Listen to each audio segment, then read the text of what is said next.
Welcome to this January 30th meeting of the, no, it is not January 30th. What am I talking about? February It's like, 3rd. okay. Welcome to this February 3rd meeting of the Somerville School Committee. Pursuant to Chapter 20 of the Acts of 2025, this meeting of the school committee will be conducted via hybrid participation. We will post an audio recording, audio-video recording, transcript, or other comprehensive record of these proceedings as soon as possible after the meeting on the City of Somerville website and local cable access government channels. With that, Dr. Corona, will you please call the roll? Yes, through the chair, Ms. Bitton, Present. Dr. Ackman, Here. Mr. Green, Here. Mr. Bitton, Here. President Pineda Neufeld, Here. Mayor Ballantyne, Ms. Barish, Here. Dr. Phyllis, Here. Ms. Scription. Here. We have quorum. All right, we will start with a moment of silence and a salute to the flag.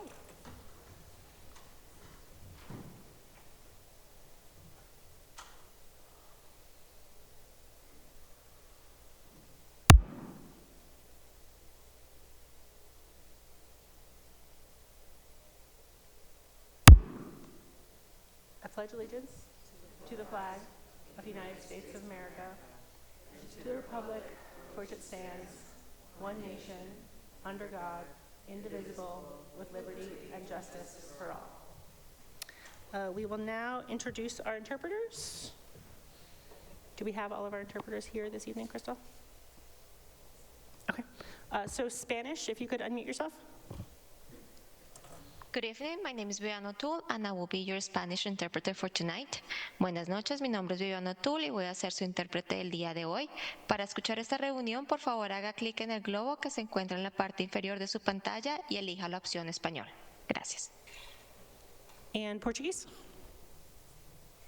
Good evening, my name is Vanusa Teixeira. I will be your Portuguese interpreter for tonight.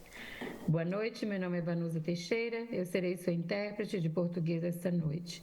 Para ouvir essa reunião, clique no globo na parte inferior da sua tela e selecione português.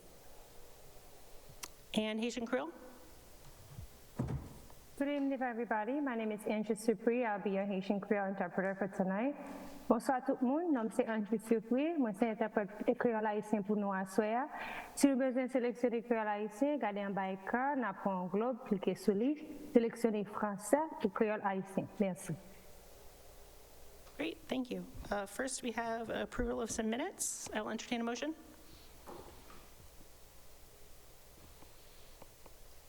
I move to approve the minutes from January 13th.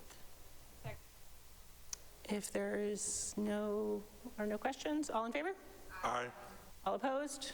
Motion carries. That brings us to a report of our student reps. I believe we have one online with us.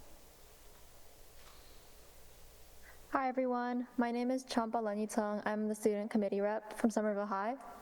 And a few things that are happening recently. Somerville basketball teams are being very successful this season, winning most of their games so far. And the Somerville track team is currently at the JBL tournament, and they've also had a very successful season. Also, the Dear Asian Youth Club, or the Somerville High Asian Affinity Group, just hosted a very successful Lunar New Year's potluck at the school. Course selection is also still going on for underclassmen, with a wide array of new classes available due February 14th. My friend Tiago is supposed to be in here, but I think that he's having trouble joining in, so I'll just say what he wanted to. On-spot admissions are available for 3 colleges only for seniors, and those colleges include Salem State University, Framingham State, and UMass Dartmouth. And there's also a upcoming talent show, which is projected to be sometime in April for musically inclined students. And that should be all. Thank you. Excellent. Thank you so much. Are there any questions for our student rep this evening? All right. Thank you again for joining us. That brings us to public comment. We have one person signed up on Zoom for public comment, so I will read our instructions and then I will invite him to unmute himself. Welcome and thank you to those who have signed up for public comment. Speakers will be allowed 3 minutes to present their material. However, the chair may limit comments to 2 minutes based on the number of individuals signed up to speak. Because we just have one, there will be 3 minutes. Speakers should begin their comments by stating their name and address, or in the case of district employees, their role within the district. The chair of the meeting, after a warning, reserves the right to terminate speech which is not constitutionally protected because it constitutes true threats that are likely to provoke a violent reaction and cause a breach of the peace or incitement to imminent lawless conduct, or which contains obscenities. Public comment is not a discussion, debate, or dialogue between the public and the committee. Members of the committee will not reply to public comment in the course of the meeting, though individual members may follow up, and items from public comment may be taken up in future meetings. The school committee will not hear personal complaints of school personnel, nor against any member of the school community in public session. Individuals may address topics on the agenda or items within the school committee's scope of responsibility, such as the district budget, goals and policies, or the role of the superintendent. The public is encouraged to submit comments in writing for inclusion in the public record. So with that, Andrew Sessa, if you want to unmute yourself. Hi, thanks. Everyone can hear me? Yep. Thanks. My name is Andrew Sessa, 15 Park Avenue in Somerville. I'm a Ward 6 resident, a Kennedy School parent, and vice president of the Kennedy PTA, whose board I'm speaking on behalf of tonight. I'm here first to thank the district for the January 23rd email affirming SPS's commitment to immigrant safety. And I'd like to also thank the district for the work I imagine has been done in the days since to understand and respond to the additional executive orders coming out of DC, several specifically about K-12 education. But I'm also here because right now, all that I and anyone else in this community can do is imagine how the district is understanding and planning to deal with these executive orders. Orders that have direct and potentially immediate bearing on our children, our schools, orders that have made many in this community deeply fearful. So I'm here asking for a response. I know school committee tonight will share resolutions supporting our immigrant and genderqueer and non-binary communities. I applaud that. More is required. We need frequent updates, emailed directly to the entire SPS community, available in multiple languages, just like the immigration safety one from the 23rd. These statements need to continue to affirm this district's values and policies, and they need to address the threats against the district's federal funding and against local control of the curriculum. In addition, clear steps must be shared directly with newly at-risk families who need help to understand where to turn for it, so that immigrant and queer families and anyone else who now feels threatened understands how to stay safe when coming to school. All these communications need to start now. However evolving and flexible the responses may need to be, we need communications emailed out, updating us on status and progress, even with caveats. The school committee forum, while public and recorded, doesn't have nearly the reach nor ease of access as an email sent to all families in the district. I will acknowledge that there could be myriad complicating factors that make fulsome, completely transparent communication possible. I'm asking you to share what you can and why you can't say more. And I will be the first to note the tragedy of your needing to be pulled away from the incredibly important work you otherwise would be doing because you now need to address decrees coming from Washington. But here we are, and I fear this is only the beginning. Thank you. Okay. That brings us to the report of the superintendent. Dr. Carmona? Through the chair. So good evening, everyone. I would like to start this meeting by expressing my deep gratitude to work in a district that truly supports all our students and families. In face of multiple policy changes on the federal level, I recently sent out a district-wide message emphasizing our unwavering commitment to supporting our immigrant and LGBTQ+ community members. This commitment is rooted in our long-standing belief that every child has the right to access high-quality education in an inclusive and safe environment, regardless of race, religion, ethnicity, gender identity, sexual orientation, or immigration status. I know there have been many questions and concerns about the recent policy changes that we have heard from the federal government and the concerns about how they will impact our daily operations. I am working diligently with my team to navigate these changes and share resources as they become available. I'm also working with my interim chief financial officer and our city and state partners to monitor potential changes in federal education funding and how it may impact our operations. What we do know, though, is that we are on track for the remainder of the school year. We do not anticipate any significant gaps to close our current fiscal year. Those monies usually are encumbered by the state, so we are at least safe for this year. Simply put, I want each and every one of you to know that Somerville Public Schools is here to be a safe and inclusive environment for you and your family. I know that there have been concerns about federal presence, immigration presence in our district. We haven't had any so far. I just wanted to highlight to everyone that we keep our responsibility to keep our environment safe is one that we take seriously. We also do not allow anyone to access student records. That is protected by the state, by the federal government, by our current laws as well. And also, I wanted to highlight that we do not ask for families' immigration status. We will not coordinate with federal agencies such as Immigration and Customs Enforcement. We will not allow federal agents access to SPS facilities without a criminal judicial warrant that is signed by a judge. And we do not share student records with ICE without parent or guardian consent or a court order issued by a judge. That, again, are the laws that we have had, and they have not changed since then. There has been some statements, but we still abide by state law and federal law. We also have systems in place by creating and maintaining spaces where LGBTQ+ students and staff can feel seen, heard, and experience an inclusive community.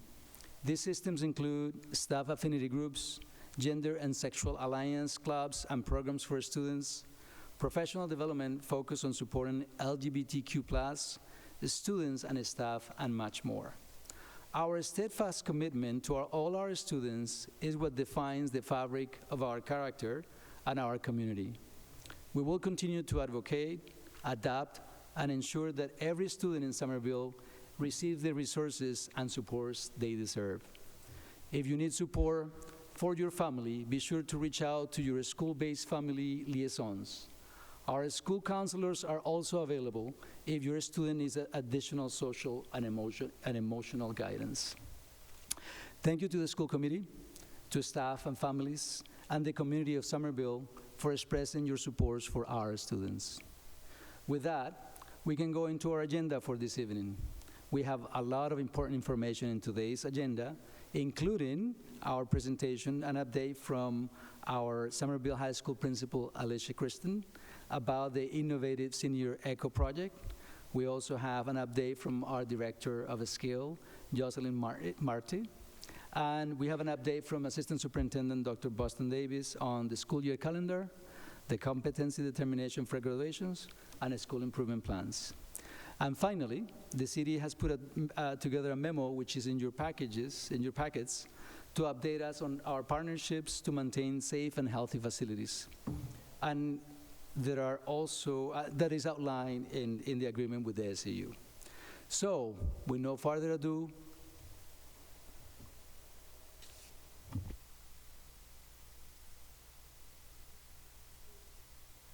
Oh, yes, sorry, thank you. Sorry, through your chair, I might have misheard the great statement you made about our support for LGBTQIA students. Is that already out in an email to families, or is that going out in an email to families? so the support for families, I know I have received multiple requests as to having a direct message to families. I have heard from 12 families and I have responded directly. And what I said is that tonight I was going to make a statement about our commitment, and after that I was going to be responding to that. So I know I have, again, I have received emails directly from 12 families and we have responded to them directly. And upon the feedback that I've received from many of you as well as families, I will be sending something out. Yeah. And so I'm just going to give the microphone to our high school principal, Alicia Kirsten, and her team to share about her ECHO project. Thank you for having us here tonight. My name is Alicia Kirsten. I'm the principal of Somerville High School. And with me, I have Megan Spinelli, who's the head of our English department, and Megan McDevitt, who is our director of cooperative education and education and work-based learning. I worked on that. Do we have the slides for, I have them here in front of me. Do we have them up also? Excellent. We are very excited to talk to you tonight about our ECHO project.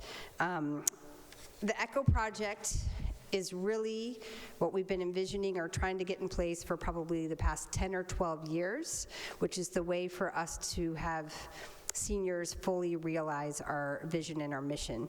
Our mission at the high school is around educating the whole student. And it's really with such a, when we say we have diversity at Somerville High School, we mean that in every sense of the word. We mean it racially, ethnically, socioeconomically, interests, everything. Like it's just a really special place, and that helps guide our mission, which is to help every single one of these students figure out who they are, who they want to be, what they're actually interested in, and what their passion is, and try to set up our programming to help students have that exploration and to develop the skills and the habits and the opportunities that they will need to develop that passion. And that is the work we did about 10, 12 years ago with the Barr Foundation, where we developed this mission and this vision, and we developed what we call the Highlander habits, which are the skills that we think students need to develop to be successful in whatever field that they choose. Back when we did all the visioning, it was a very cool experience. We were talking about it earlier before this meeting. We even had educators travel to schools around the country to really think about who we wanted to be and what schools we could learn from. The vision was always that by senior year, students were going to get to do a beyond the classroom learning experience. Beyond the classroom was one of the themes throughout. We wanted to make happen for students throughout their 4 years, but beyond the classroom, we wanted to have this culminating experience. A lot of students in our CTE program already get it to some extent through an internship or co-op placement, but we really wanted it to be for all students, and that's what ECHO is. So it's going to be the final 5 weeks of a student's senior year, and they're going to be able to pursue a passion project and hone those Highlander habits and really get that confidence and get that sort of step into the real world, because they're about to leave and graduate and go to a place, to life, which doesn't have as many schedules and bells and everything so organized, and really have this chance to explore and try something that they want to do. So we are very, very excited about this. To get into the details, Megan and Megan have really been taking the lead on developing and researching and making this project happen, so I'm going to hand it over to Megan to talk a little more about it. Hi, everybody. Thank you for having us here tonight. My name is Megan Spinelli, and I'm the English Department Chair at the high school. So just to take us through sort of what is the Senior ECHO Project. It stands for Experiential Culminating Hands-On Opportunity, and sort of just echoing a lot of what Alicia said, giving students the chance to explore skills and passions in a real-world setting beyond the classroom with the support of the school community. So again, sort of reiterating what Alicia said, the last 5 weeks that we have our seniors before they depart into the world, sort of giving them a little bit of a soft transition by having them have those real-world experiences with our support. And the idea is also that the Senior ECHO Project will culminate in a presentation at the Senior Showcase, where students will be able to share their experiences with the community. So when thinking about why the Senior ECHO Project, we really tried to think of all of the different students that we have in front of us. And often what happens in a lot of our research is that students who have the opportunity to embark on these sort of cool outside learning opportunities are students with the means and students who have been able to carve time out to explore their passions. But that's not all of our students. We have some students who are so highly motivated by academic success that they have not really taken time to find their own passions. We have students who have so many out of school responsibilities that they have not been able to carve time out to sort of explore their passions. So we really wanted to take sort of some of the barriers out of the way to make this an opportunity for all students to be able to dip their toe in and develop the confidence with soft skills, get some exposure to careers in the workforce, build independence and responsibility, get a little portfolio and resume experience, and then most importantly, really try to hone and develop passion and interests. And then just to sort of, take us back to what Alicia was talking about with the Highlander habits, this really emphasizes all of that work. It's really rooted in all aspects of our Highlander habits.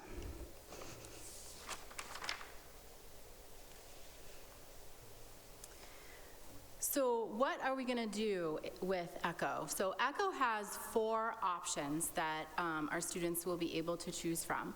The first option that I'm going to talk about is the externship. And the externship is where the student will work directly and be supervised by an employee at a business if they choose to do on-the-job training and have on-the-job experience. So they would be at a job place doing hands-on things, and they would have someone there supervising their activities.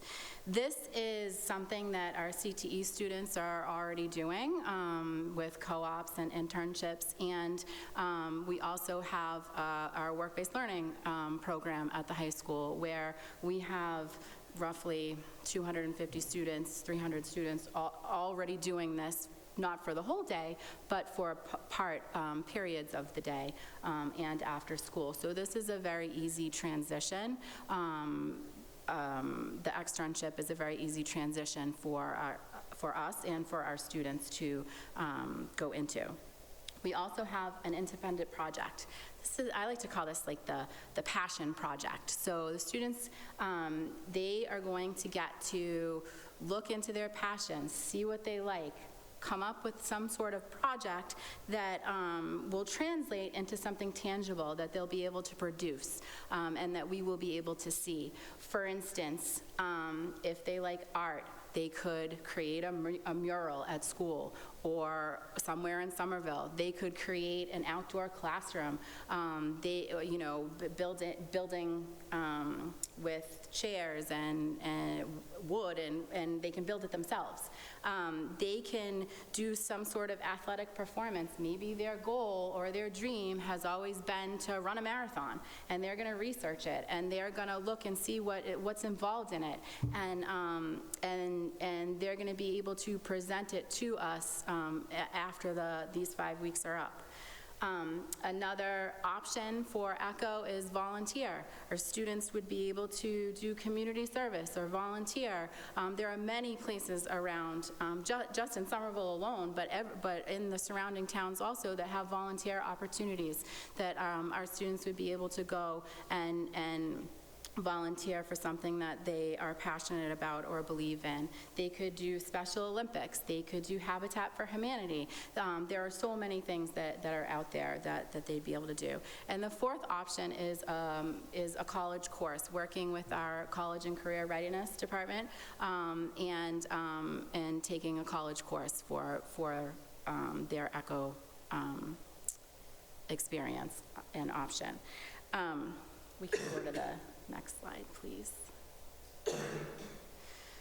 So in the process of researching the senior project, and we visited other schools, we talked with other districts, and these are just a few that currently have senior projects that are similar to what we're doing.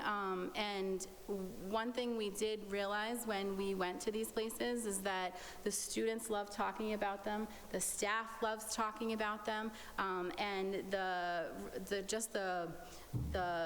happiness that the educators and the students were willing to share with us was really something wonderful, and we're really looking forward to being able to provide this for our students as well.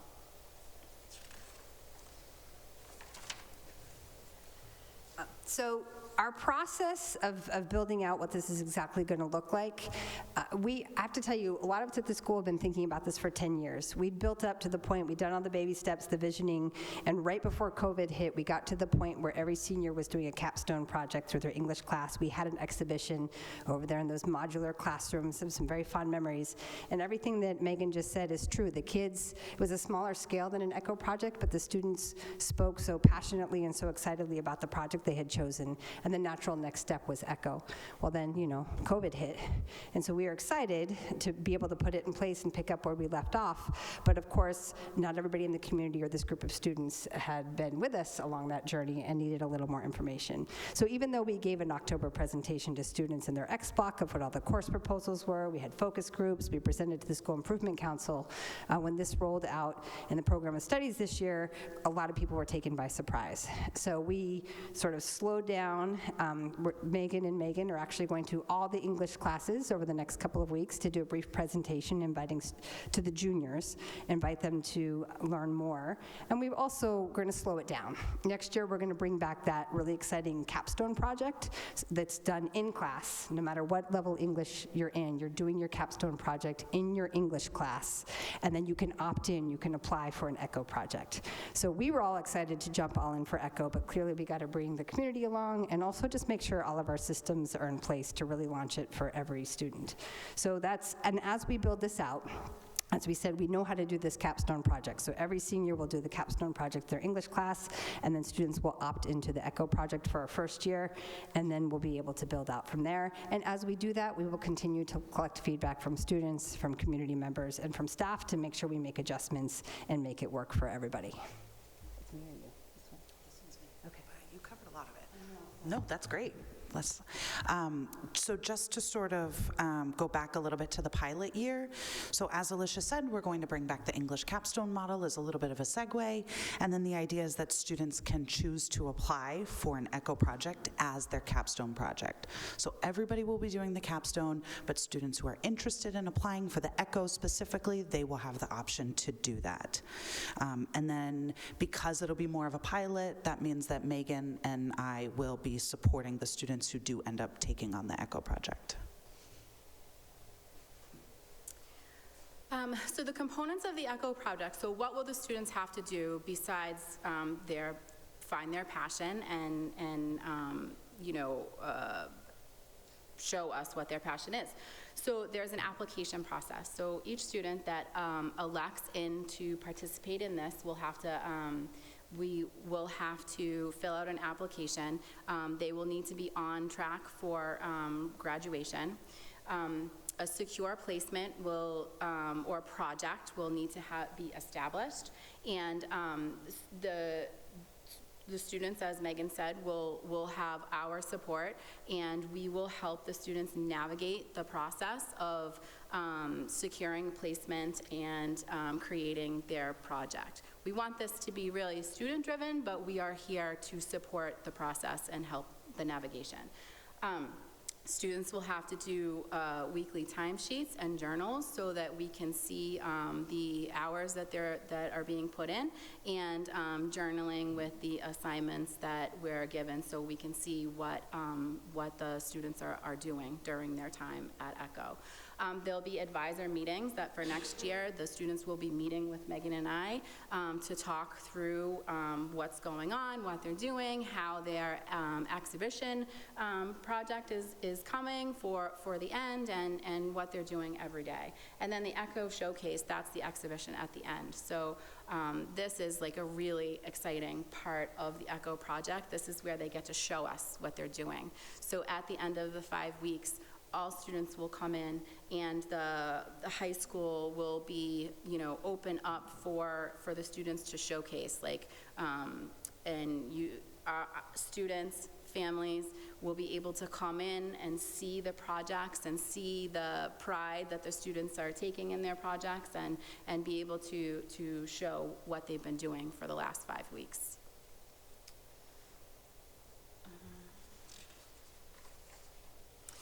So the rollout of the timeline, as Alicia and Megan said, in the beginning we were really moving forward with, we wanted all seniors to do this, and then we listened to what our focus groups were saying and our feedback, and we realized that we needed to, excuse me, slow it down a little bit. And we decided that next year will be an opt-in, and this will be a 4-year rollout, with us educating starting in freshman year, so that by the time the 2029 class is ready to graduate, they will have heard about it. They will have seen the ECHO exhibitions, excuse me, already happening. Word of mouth. The students will be excited about seeing it. But for next year, it would be for school year 26. It would be a pilot. For 27, we hope that more students would want to participate in this. More seniors will want to participate in it. By 28, we hope that all seniors are choosing to participate in it. And by school year 29, we hope that it would be a graduation requirement. Right now, we're focusing on the pilot for next year, and then we'll make our adjustments as we need to go. We got many questions on it, so here's our frequently asked questions. For this year, no, not all students have to do it. It will be an opt-in. And then the goal is for all seniors to be participating, as Megan said, by SY28. This question about inequities comes up a lot around connections, opportunities, transportation.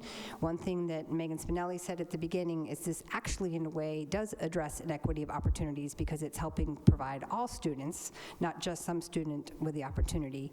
A lot of these projects can be independent, and we can help students do their projects independently, but we're actually pretty well equipped, better than most of the schools that have it, to help students connect with an outside partnership. We have a wonderful relationship with Mass Hire, who's ready to go to help us. We have a dedicated person to doing work-based learning. We have all these partnerships for co-ops and internships. We have a really rich community with a lot of activism in it. So we will work very hard to systematically support students to get rid of move some of the barriers out of the way, make connections, and figure out how to make it work for everybody. Travel time, that's a question that's come up. That will depend on the project application. Depending on what a student would want to do, that will become as a case by case. And then, do students have to leave the building to work on this? That's the ideal. It's a beyond the classroom, but we know from some of the other schools that do it, sometimes the students beyond the classroom project is in the school. It could be working in a 9th grade class. It could be working with the art teacher. There are ways that we can accommodate having it in the building, but ideally, the vision of this, as Megan mentioned, is to support them going out into the world and to sort of overcome that hurdle, but we can accommodate that if it's the right fit for the student. More FAQs? Another question that keeps coming up is, what about students in grades 9 to 11 with seniors in that class? Those students will continue learning the same as the seniors who now leave early, right? They leave at the end of May. Nothing will change about those classes. Those 9 to 11 students will continue learning. How will the project be graded? The current plan is for grades to replace quarter 4 grades in classes dropped, but we're sort of, that's under review, and we're trying to make sure that that's actually the best fit for us, especially in the pilot year. And then grading is, universal rubric, and it's heavily based on participation and completion of the showcase. So are students having their check-ins? Are they completing the timesheets and the journals? So it's based on their participation in the actual ECHO project. So we have a lot of students with tests or hour requirements, students in CTE, students taking AP tests, and students taking ESL courses. Those students will continue their classes that require them to be in school. So the classes that they have to be in school to complete those hours, they will come. For the classes that they don't need to complete those hours, they will be released. So it does create a little bit of a tricky situation for us in terms of like organizing schedules and trying to make sure that students have the opportunity to go out. But our hope is that we're able to support them with either local placements, or if they're really working on the independent research project, then that's an area that they can sort of leverage. And will any students be denied the opportunity to participate? Students who are not on track to graduate will focus their time on meeting graduation requirements.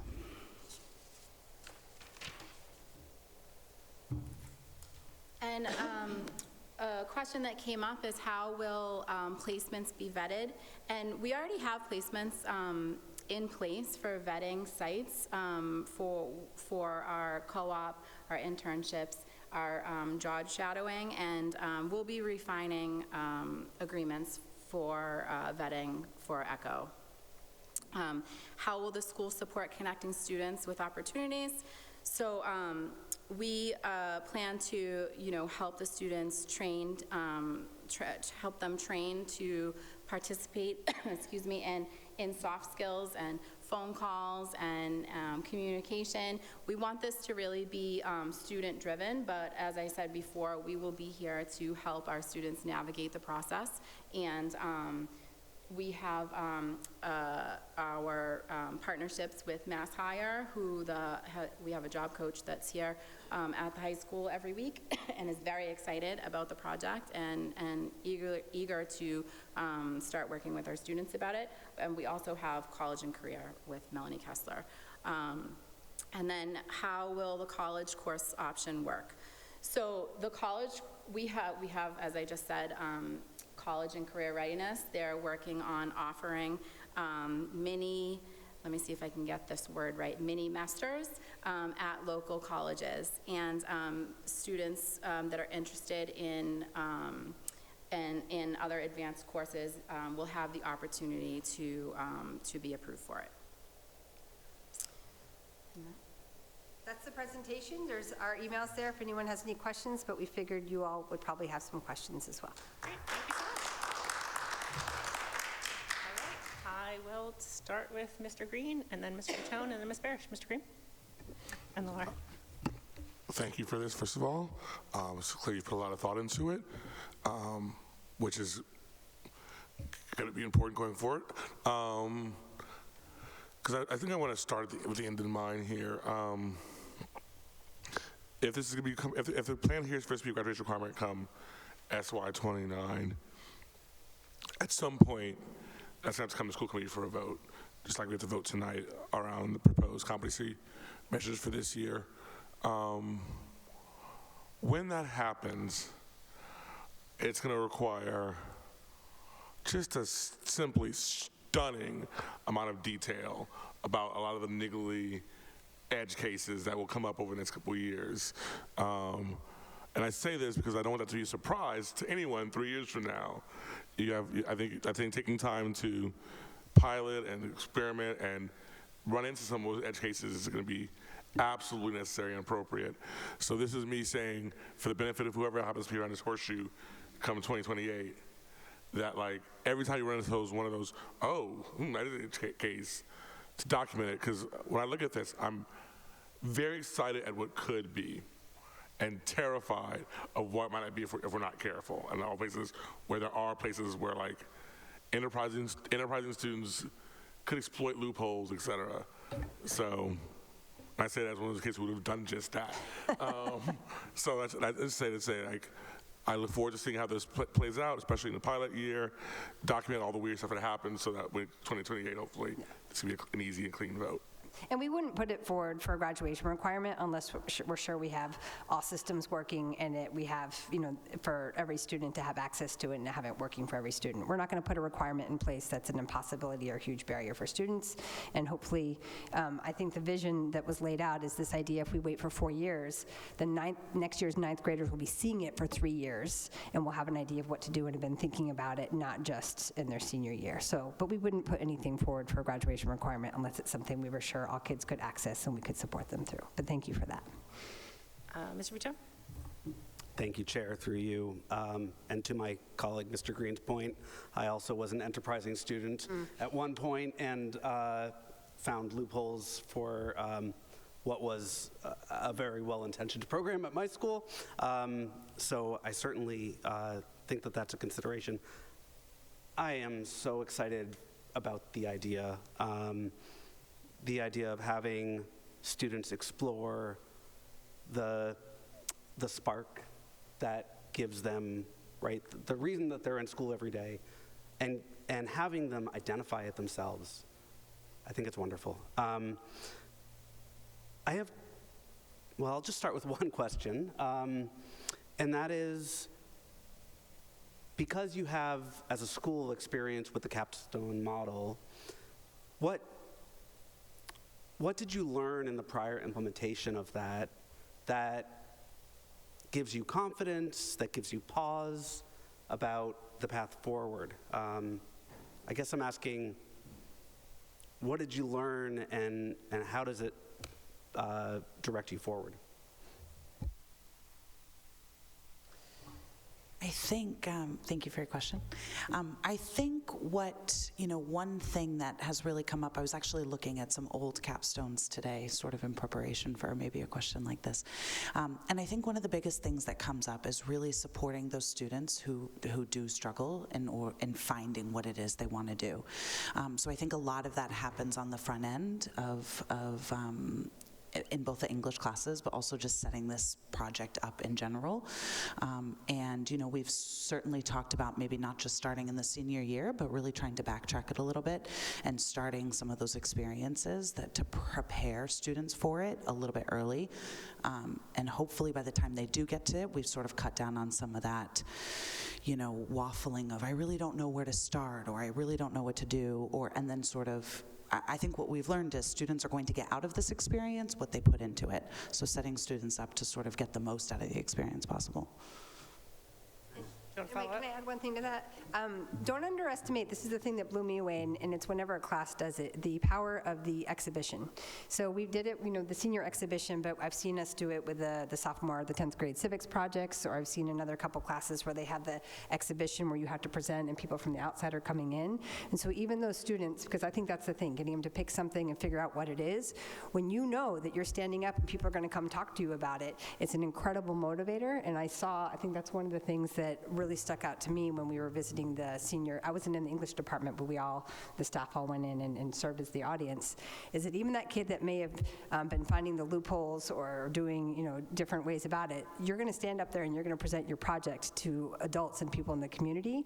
And it was really impressive what a motivator that was for students to come through and get done what they needed to do, and just take it very seriously. Get done what they needed to get done. So I just want to add that as another lesson, like how to support them and figuring it all out and all of those things. But that exhibition where everybody's taking part of it is really one of the very cool community building and powerful pieces of this. Did you want to follow up? I do have a quick follow-up, if I may, and through you. It sounds like you've done a lot of thinking and evaluation of this capstone project writ large. Do you have some kind of, you know, evaluation document of how it went that you could share with us, with the public? Is that a resource that's available? I'm gonna play the COVID card, but I'm not kidding. Like, we did so much work in the English department. You did it 2 years or just 1 year? It was 2.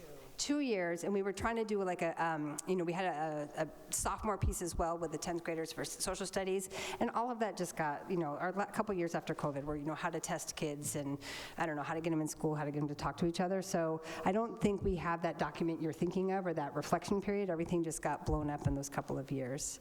So I think we could, recreate getting together the teachers who've been working on this as sort of pros and cons, or how we would evaluate it moving forward. But in the moment, we did not. I had Ms. Barish, Ms. Patone, and then Dr. Phillips. Through you, Chair. Thank you so much for this presentation. It really is an exciting project. I wish my recent graduate could have done it. Look forward to hopefully my 10th grader participating.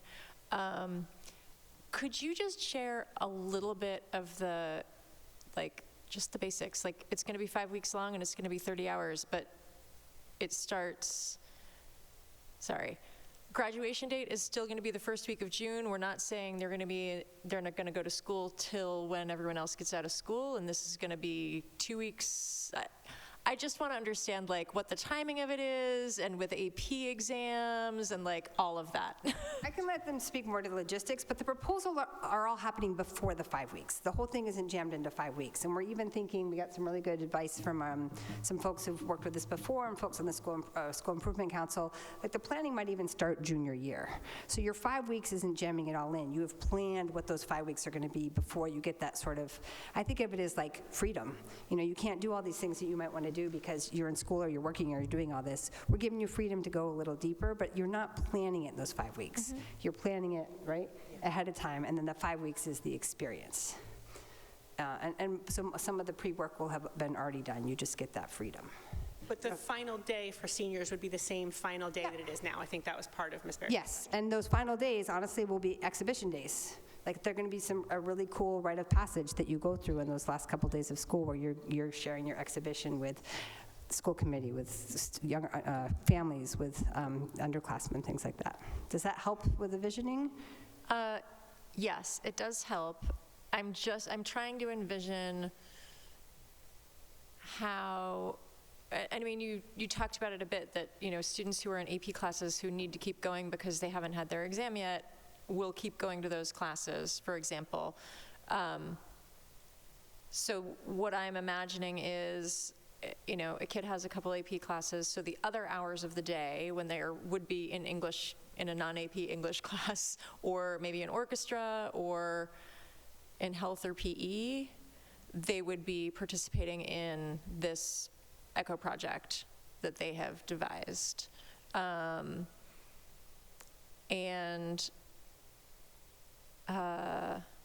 Could a student potentially, I'm thinking particularly about the college course option, and I understand that you folks are working with area colleges to create mini-mesters, but could a student potentially attend a regularly scheduled, like, Harvard Extension School class throughout the semester, and that would count? Great, okay, thank you. So it's 5 weeks, but it's also beyond 5 weeks. Thanks. Ms. Patel? Thank you, through you. I wanted just to add on Ms. Bear's question. So I was just looking at the calendar, and this is kind of a little bit how my brain works too. I understand the planning will happen beforehand, and that, like, when they hit those 5 weeks, they should have an idea of what they're doing, whether they're taking a class or doing it. Obviously, any type of externship will be set up already, all those things will happen. But so logistically, it's like the week before April break, it kind of starts, which is obviously not ideal, but it starts then, and then it goes through, because the kids, do they finish a week before class day, usually? Okay. All right, so I just wanted to clarify. I don't know if that helps too. It helps me, but that wasn't my original question. My question is about how this program gets administered. It sounds like it's a ton of work. Caveat that with, like, this is super exciting. Like, have been here for the whole Bar Foundation work, and it was funny, I was just looking at the old presentation, one of the old presentations about the Bar Foundation, and the whole idea was, how do we envision high school? That was the mission of this work, and we got a good chunk of money to do this grant. We had many educators are involved in this process. So just for anybody who's listening, this didn't come out of the ether. Like, someone just didn't drop down and said, what a cool idea to have, like, a portfolio or a capstone, let's just do this. This is work that has been in the works for years that unfortunately got upended by the pandemic. And we had a lot of other things to deal with in the process of the pandemic, and this got, unfortunately, backburnered. So my question is about, how do we administer a program like this successfully? Because obviously there has to be advisory work that's done with our students to help them identify what they want to work on, make a commitment, and then creating those relationships. It sounds like we do have a bunch of them already, which is great to hear. So anything else that you can share about the administration to make sure that we're, doing this well, and are there more resources that we need to do this? I'll take this one. I'm just going to touch really quickly. I actually stood up to touch back. The plan is really thinking about that first week of April as quarter 4. So the quarter 4 starting, so then students would start. And that takes us up to, the week of class day, and that would be the showcase and all of that, if that helps at all. I think part of the both challenge and beauty of this project is that it's really like think big, and that can also sort of be like, whoa, there's a lot there. And like thinking about some of the things that we've talked about setting up in order to support students. In 10th grade, students do a civics project, and that's like one aspect of this, like figure out one thing that you are passionate about in relation to civics and how you're going to create change about this. In the English department, we're talking about in 11th grade, with our new courses that are coming out, doing a speaking and listening exhibition. So think about one thing that you want to give a speech on. And so I think part of that is practicing giving students this choice and practicing sort of this like showcase experience for students. That's one thing that we're trying to sort of backwards design, I guess. What else? As for the administration in helping the process,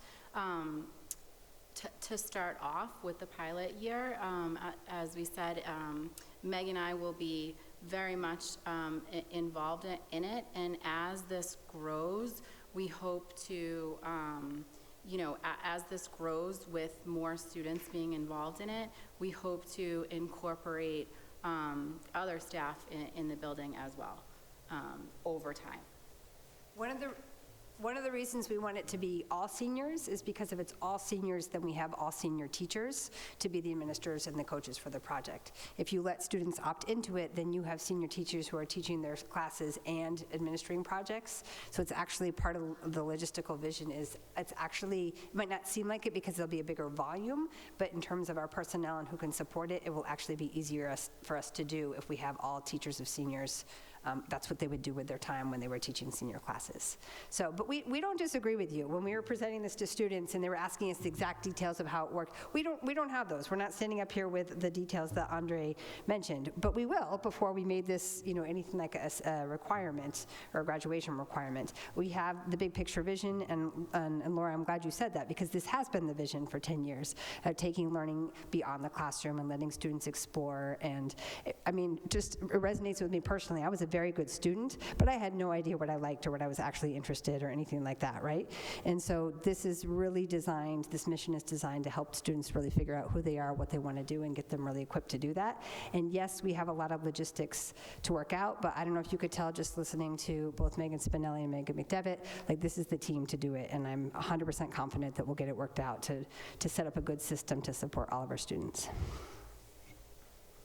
Dr. Phillips and then Ms. Parrish.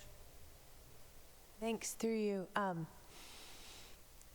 This is a really exciting project. I'm really psyched for it. And I'm even more excited by the way you all listened to your community. People gave you feedback and you incorporated it, and you're bringing us something that looks a lot different than what a constituent sent me like just a month ago. So I'm really impressed by that.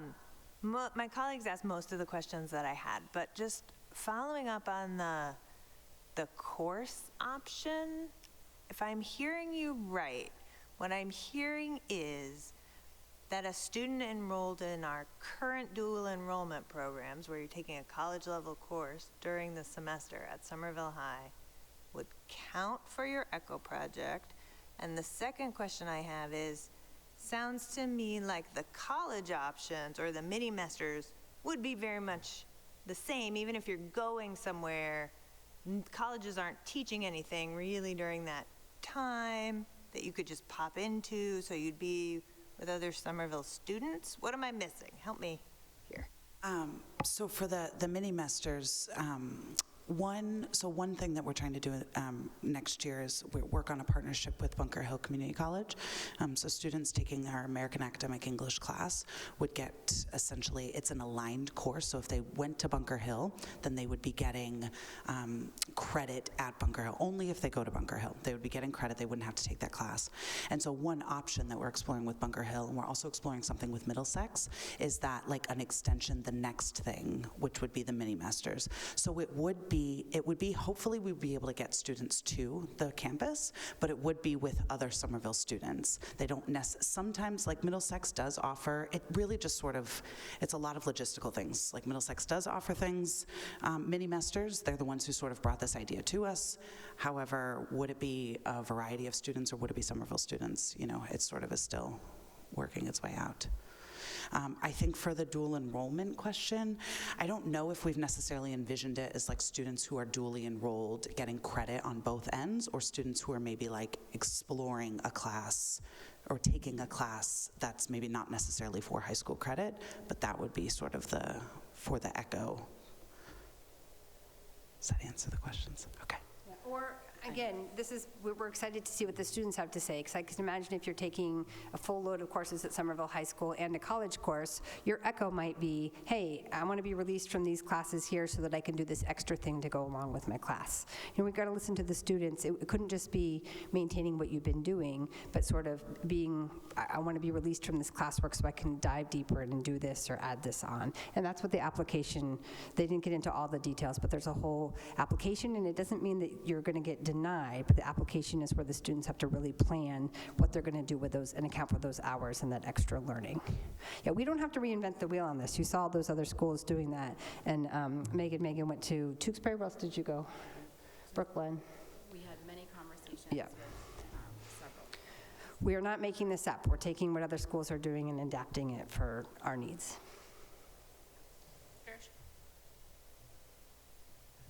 Thanks. I'm just thinking, we're doing a deep dive policy review, and one of the things that I just saw today, I think, was ensuring that any adults involved in internships get Corey checks. So I was just, when Ms. Batone was talking about the administrative side, I'm just, even that I could imagine could be practically a full-time job, but I guess Megan McDevitt has a lot of experience with that. So not that it wouldn't be on your radar, but I was just reflecting on like, that alone is probably a lot of time and back and forth with site supervisors or mentors or whatever. So I'm just thinking about, thank you. Just appreciation for that, all that additional work. Yeah, Dr. Carmona? So, Alicia and your team, or Principal Kirsten, I just wanted to recognize the amount of effort and thoughtfulness that have gone into this project. I also want to frame this around the question and the notion that this is part of a larger piece, which is recognizing the portrait of a graduate, which is something that we have in our strategic plan, which is around not only for the high school, but for the middle school, for the elementary student. We need to identify what is the child that we want and how do we expose them to this kind of learning. So kudos to the work that has happened. And I also wanted to congratulate or to thank this body for having give us questions and push us on ways in which we also respond to the feedback we have gotten from families, but also explore ways in which this process is much more clear to all of us. So thank you very much. And again, thank you to all of you for that support. I have a question that I'm going to call on Ms. Batone again. So just quickly, the capstone project, I've had a few questions about that, and it sounds to me like it's really essentially a final project in your English class. And if I'm understanding it correctly, I think people have made it into this sort of big scary thing because they've heard about the ECHO project and were a little like overwhelmed by it. So just if you could quickly speak to the capstone project or give me maybe an example of a few of them that happened before the pandemic, I think that might help. Yeah, so they're really widespread. I was reviewing some earlier from, students talking about teen mental health, students talking about, starting a blog and blogging about reading, students. So it really ran sort of the gamut in terms of what students, there was a lot on college sports pre-pandemic and a lot of the stuff happening around that. So it really sort of was pretty widespread, and students started this process earlier in their senior year. It was not sort of all right, 2 weeks, write your capstone. It was a much longer sort of developed process. I remember being struck, we walked through with the audience, people created works of art, some medium they've always wanted to work with. I think someone wrote a one-act play, performed a one-act play. It just really is this open, they're planning and doing the planning and thinking about, they have to do the research, there's a writing component, but it really was so cool to see students pick this wide range of topics and ways to demonstrate. It didn't have to be a paper, right? It could be some other demonstration of their learning. There's some writing that goes with it, but it was really one of the cooler things that I've seen. So I think like you said, we're super excited about this and we're ready to go big, but I think once we get everyone used to what the capstone is and get comfortable with that, opting into the ECHO, then I think everyone will begin to see the vision and we'll be able to work out some of those unforeseen details. And just to clarify, the capstone is just in whatever English class you're taking your senior year. Okay, Ms. Batone. Thank you, through you. I appreciate your question because that was one of my questions, is more clarity around the capstone, and I don't know if that's on the website right now for the high school and if that can be kind of fleshed out in a publicly accessible way that people can learn about it, as well as obviously the ECHO, and you guys will get there. From some of the feedback I've received, it's this sort of feeling of loss. There's people in the community that think that this change will involve some kind of loss of my AP classes, loss of, my schedule. I don't understand it. And so as much as we can talk about the gain that our students are going to get, and I love the language around our students being independent and learning how to plan for themselves, I also appreciate this is a very personalized experience, and that what I'm interpreting, and you can correct me if I'm wrong, is every student's schedule may look a little different. Some students will be, when they do ECHO, they'll be there all day. Some students will have certain class periods that they're not in the school, and I think that is also creating a little kind of upheaval for some people because it is so different. So I see the gain, but obviously we need to move forward and make sure everybody else sees the gain versus the loss and what that looks like, especially for the underclassmen. Well, and I think you just named it. I think that's the part that took us by surprise, is that sort of nervousness, and I think that sense of loss.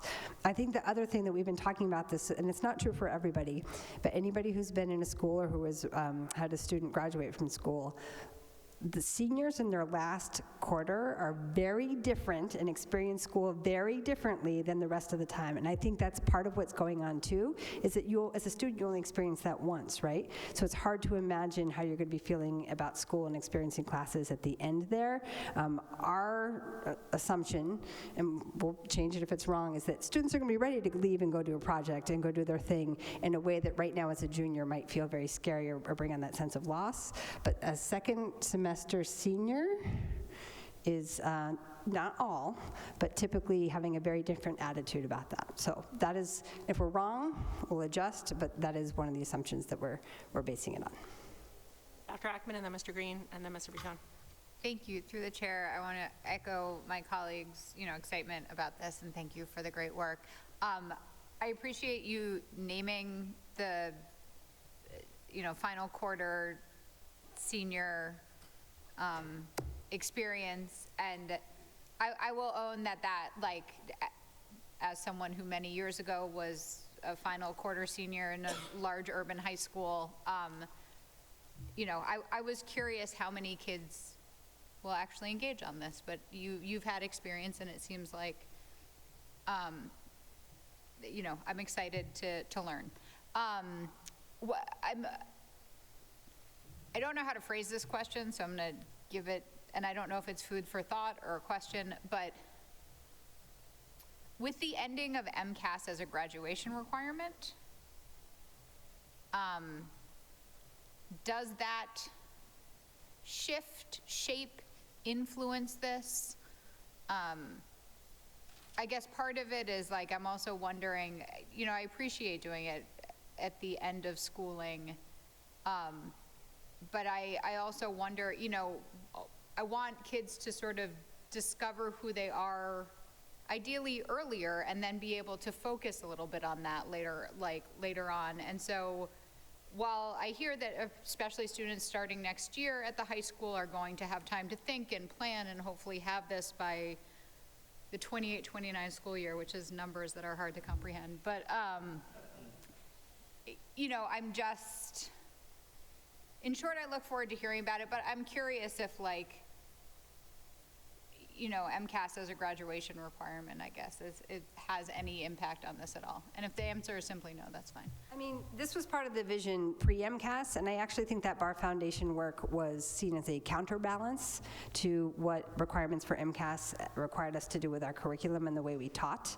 So I think this was a way to try to balance it out, but so it doesn't really, it was there before, and so I guess the answer to your question is no, but I think it really was almost in response to that. It's also sort of, a type of education that we believe deeply in. And they're not going to be starting their exploration and their passions their senior year. I mean, I think Megan mentioned the backwards design that we're going to do so that you're practicing giving exhibitions, you're practicing having choice, you're practicing having to call to set up experiences all the way through your high school career. I just knocked off the tiger. Wildcat, sorry. Sorry, I know they're gonna be mad. So it won't be that, but I don't know if you want to add any more as an MCAS subject. Yeah. Mr. Green and then Mr. Buton. Yeah, I want to thank my colleague, Ms. Patone, for mentioning the issue of loss, and I think it's also just about trust. Part of the reason I opened with all the details that we still have to work through is because I think one of the things I've learned in my time at school committee is that people want schools to be better, and they want, but they fundamentally tend to believe that school looks like the way it should look when they were in school, even when they know it's not. But when you change that model, people need to be brought along and need time to verify and understand. And I think, and you mentioned this as well, there's a certain mythology in our culture about senior year, right? I didn't I never had a senior year. And when I told people I was starting college early, the number one question was not how do you do that or whatever, was, aren't you gonna miss your prom? And so I think, part of this is also helping people imagine school differently. And, you've been working on that for a decade. And thank God, and I think the bar, I have issues with bar on a lot of issues, but I think the reimagined high school work is some of the most interesting stuff being done in education. But it's not known. And so I think we all have an obligation in the next couple of years to help the community understand that the way high school is and the way senior year is not the way it has to be, and we can think and be different. And so I appreciate your boldness on that, and I look forward to, I hope you coming to us repeatedly over the next couple of years so that as a community we can make sure that we're actually creating something that our community can understand and be proud of. And the community will get to come and see the senior exhibition, so that's another way too. I was just going to say, I'm excited to go see that. Mr. Vito? Thank you, Chair, through you. I just want to also highlight Ms. Patone's comment about loss and tie that back to my earlier request on the evaluation documents, and just tying those together and thinking about how you track the future, the results of how this goes, and thinking about how to evaluate it moving forward. I really encourage you to think about the opportunity cost and thinking about how to maybe not quantify it, but at least qualify it. What is the loss, right? And you've articulated fantastic benefits, prospective benefits of this project. But I think to build the trust that Mr. Green described, or to build on the trust that you will be continuing to earn, right, it's important to acknowledge the trade-offs. So just wanted to say that and request it. Thanks. Okay. If there are no further questions, I think we can let you all go. Oh, he got it. But I appreciate your concern about the Wildcat. Don't tell Principal Goslin. Oh, it's too late for that. Parents have already commented on this. Let's be clear. Thank you. All right, Dr. Carmona? Now we have an update on the SCALE program by Director Martin.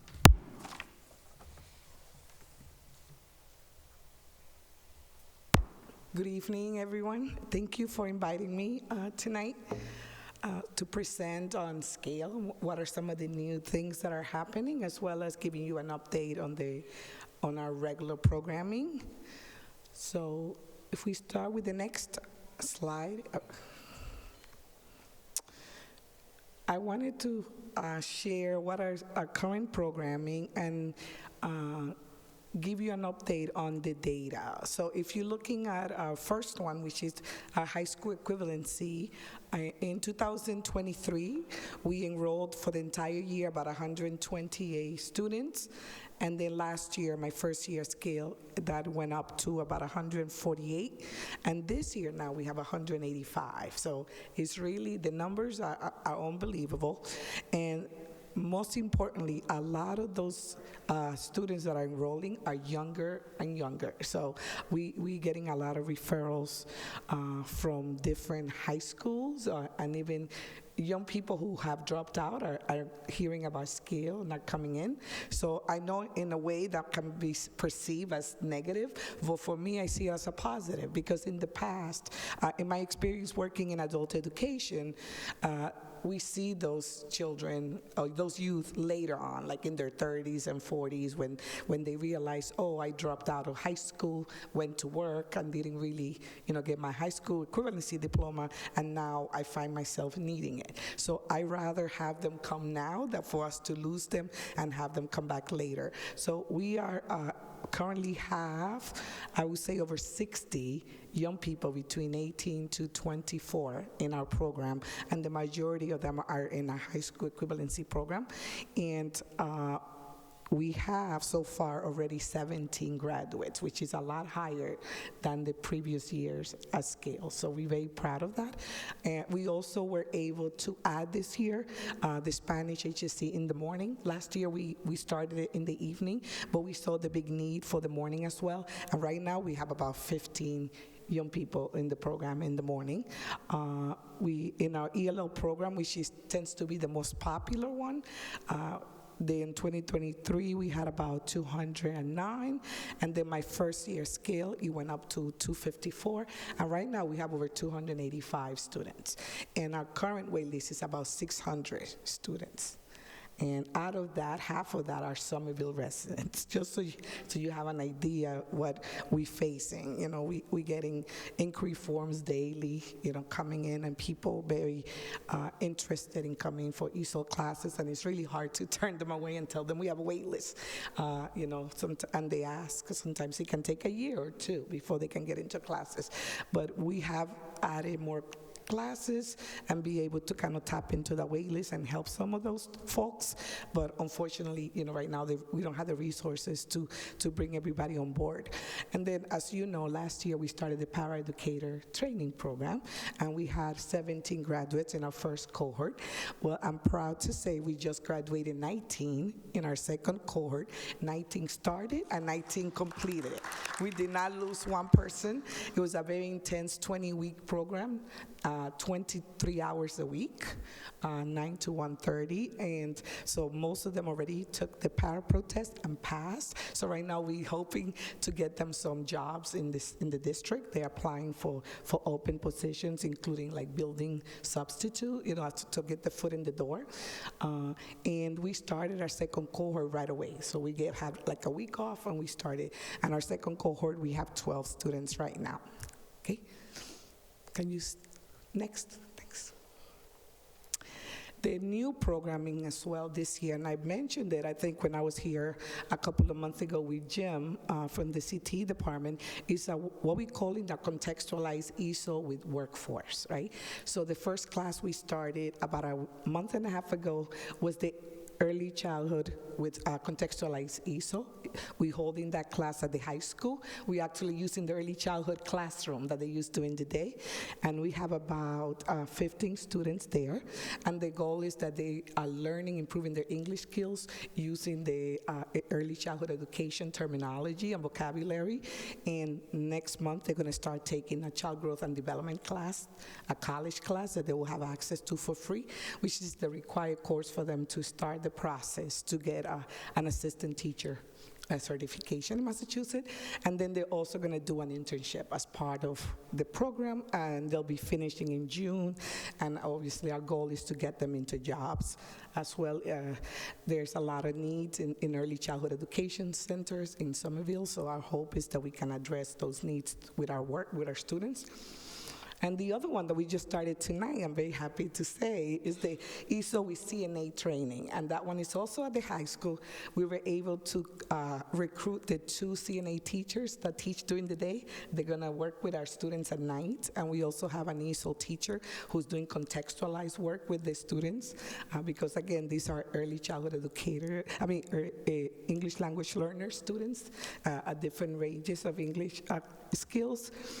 And we also have 25 students in a class that we call Bridge to College, and it's a higher level of ESOL class where we're preparing them for like reading, writing, and to be able to do well in the AccuPlacer so they can enter college once they finish the class with us. The other program that we have is the Adult Diploma Program, where students actually get, and as you know, because you guys signed the high school diploma, they get an adult diploma. And right now we're working with the youth from the Gold program at the high school, as well as students from the Harvard Bridge program in Harvard. And also this year we added several digital literacy classes. We actually did a placement test of all of our students. About 300 plus students completed like a digital literacy assessment to see where they're at, and we were able to evaluate and offer 3 different levels of classes based on where the students are at. And we started a financial literacy class and a class, an intro to entrepreneurship class that will, where they will be able to go from having an idea about a business to actually creating a capstone at the end of the class. And this year, we got the funding from Mass Hire to work with the out-of-school youth, serving 22 kids ages 16 to 24. And the great thing about it is that they get a lot of support services while they're enrolled in our program. Not only, most of them are in the high school equivalency, but we have some in the ESOL class as well. And we had 3 in the paraeducator training that graduated in the first cohort. And right now we have 2 in our early childhood education and 2 in our CNA training. Actually, the 2 CNA students were high school, Somerville High kids that dropped out and came to scale. They got a high school diploma, and now they are taking our CNA training. Both of them want to be nurses, so this is kind of like an entry-level job for them. And that's why they're doing that. And then we have the leadership development program that we're offering to them, and the financial literacy. There's a work experience, job shadowing, and internship component as well that they're going to be able to access, and a mentoring program. And then I mentioned this, my previous presentation, that we got this funding with Mass Hire to do a pre-apprenticeship. They call it the Pac-Man grant, and along with the CTE department at the high school. And it's going to be a summer program, 9 weeks, where we're going to be working with youth 18 to 22, doing exploratory around carpentry, electrical, and plumbing. And they will be getting a stipend and job readiness classes, as well as job placement at the end when they complete the 9 weeks.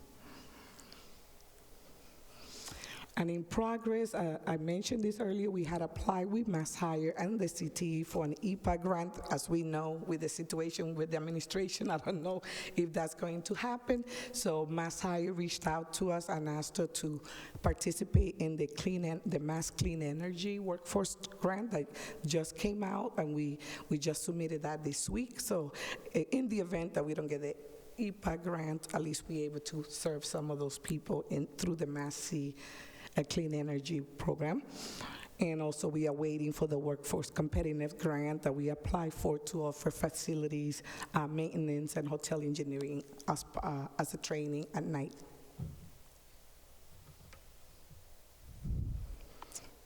And we have our test center where we offer high-sit test center, test both in computer-based as well as paper. We have the GED and we have the Para-Pro certification test that we offer right now, both in English and Spanish. Our chief examiner is bilingual, so we're able to serve both. And I think a couple of things I wanted to highlight before I finish is that, as you can imagine, a lot of our students are immigrants. We're having a lot of our students going through fear right now, sending us text messages saying, I don't want to come to school. I'm afraid, that they might, deport me. So we are dealing with that. We're working with the Office of Immigrant Affairs, and we are offering some Know Your Rights workshop for our students. We're giving them packets, and also, we Ruth from the Family Collaborative. So we are trying to bring as much resources as we can to our students, and also providing that safe place where, where we say to them, we're here for you, and we're providing that support. A lot of them are kind of depressed. They're going through a lot of mental health challenges right now. So I wanted to share that. And also wanted to share, obviously, about the wait list that I mentioned, that we have over 600 people on the wait list. How also, in terms of, we are working with UMass Lowell, receive a $3 million grant, I believe, to create a pipeline from para to teacher. So we are reaching out to them, and we are in conversations with them, and hopefully, my goal is that to be able to connect with them and see, if we can have our paras, right, be part of that collaboration and have access to to becoming a teacher through that program. I know it's very popular. They're working primarily with the city of Lawrence and Lowell, but I said we're an immigrant city too. We have a lot of diversity here, and it makes sense for them to work with us. So I'm hoping for that. So that's pretty much it. Does anyone have any questions? Yeah. I have Mr. Green and then Dr. Phillips. And then First of all, as always, thank you. You're doing amazing work. The steady, and then it feels like steady, but then suddenly when change happens, transformation of scale into what is in a lot of ways, and I say this as an expert on this, a model for how to do adult education in the Commonwealth.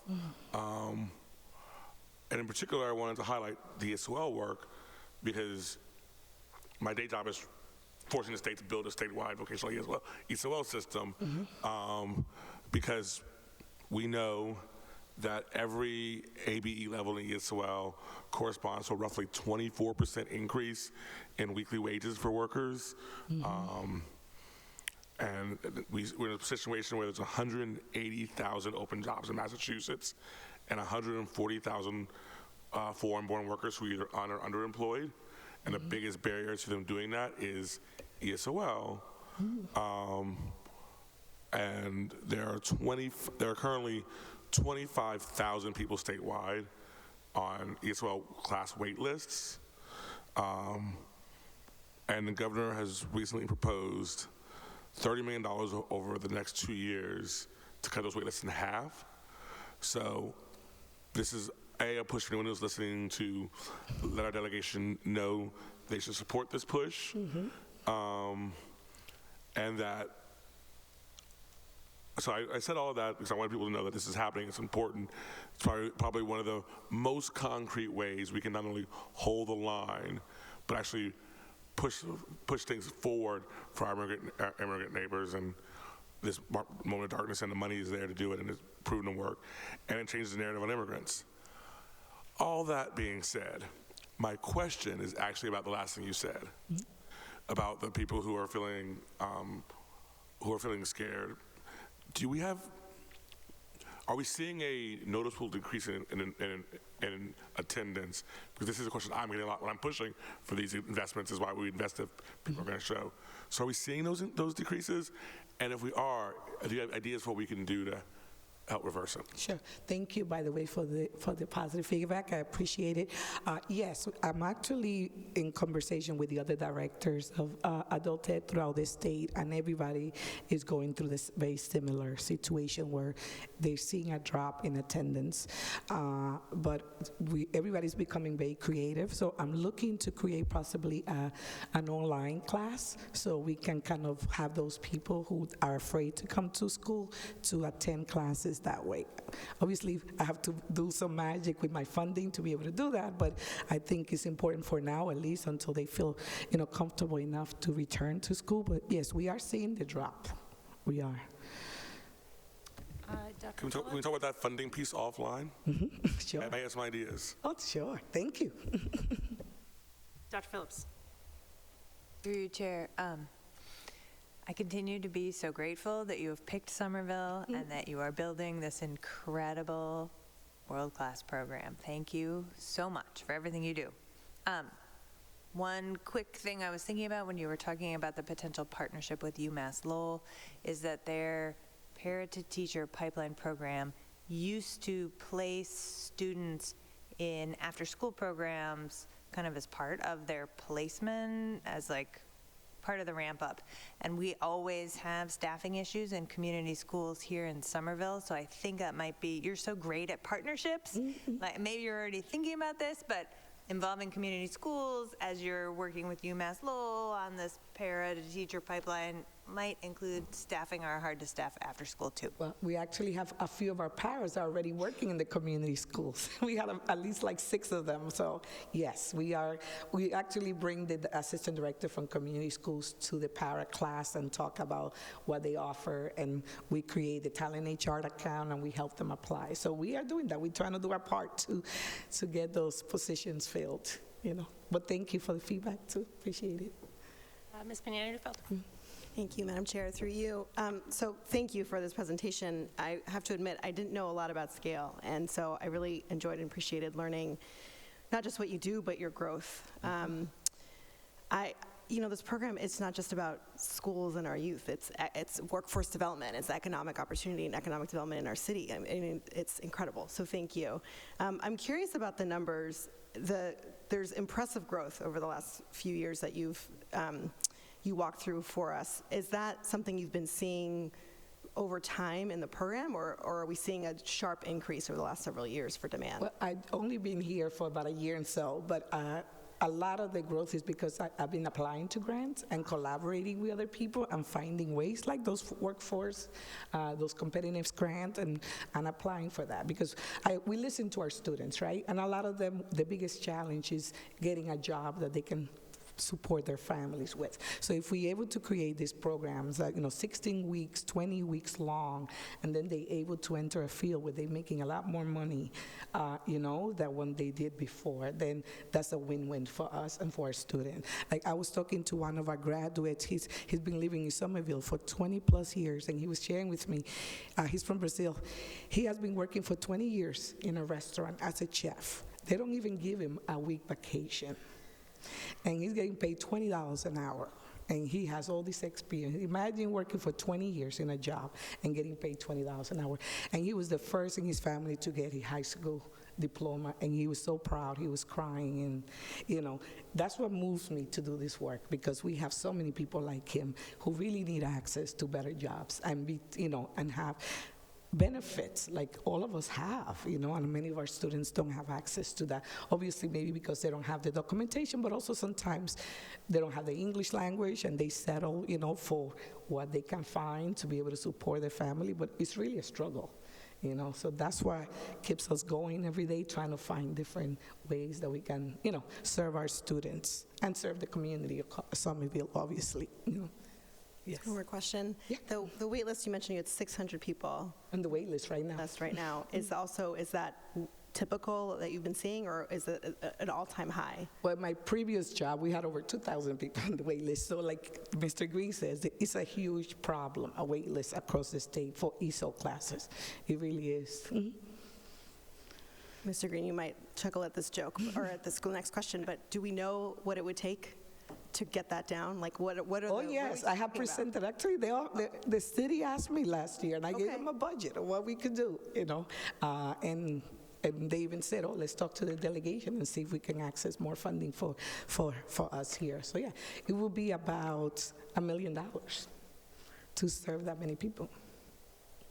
Each of our classes have about 25 students, and the other piece that you might want to know is that the majority of the students are really at the beginning level. We actually don't have a long wait list for higher levels of classes. They always like the lowest level. So that's where the biggest needs are. Mm-hmm. Thank you. Sure. Yeah, just for President Van Newfield's benefit, the state wait list grew from 20,000 to 25,000 in the last 2 years. And you should assume that it costs about $3,000 per student to get someone at ESOL level, $5,000 per student on average to get them at ESOL level and a job. Yeah, that's more or less what we get paid per student by DESE. Mm-hmm. Dr. Ackman? Oh, sorry. Okay. Are there any other questions? Oh, yeah. I just wanted to make a question, just to make a quick statement, is that, I feel that that's the reason why we do the work. When I hear what you're saying is like changing someone's life. Mm-hmm. Sometimes we get really fancy about disrupting inequities and changing life, and it only takes relationships with other folks, creating this partnership. So I really want to thank you for that, because it really brings. I met some of the students today at the high school, and they were asking me, I want to be a pilot. I want to be, and so it's like they know that they have a step towards high school, and they're asking for the next step. So that's life changing. So I just think it's really, thank you for that. Yeah. Thank you, Dr. Carmona. Mm-hmm. All right. Oh, yep. Ms. Parrish. Just thank you. I always regret when someone comes and presents and I don't say thank you because I feel like I'm just going to repeat what my colleagues say, but thank you. I always appreciate the creativity and the spirit of collaboration that you bring to this work. And like I think Dr. Phillips said, I'm so glad that you chose to come to Somerville. So thanks. I do love Somerville. I think the support that we have received at scale is phenomenal. And Dr. Carmona and Dr. Boston Davis always been very supportive of what we do. And our students love to see you guys, could stop by and see them, you know. So it makes a huge difference because they feel that they're taken care of and that people do care. So thank you for this, to you guys for supporting this work as well. Thank you so much. Yes. Madam Chair, is this program entirely funded through the school's budget? It is.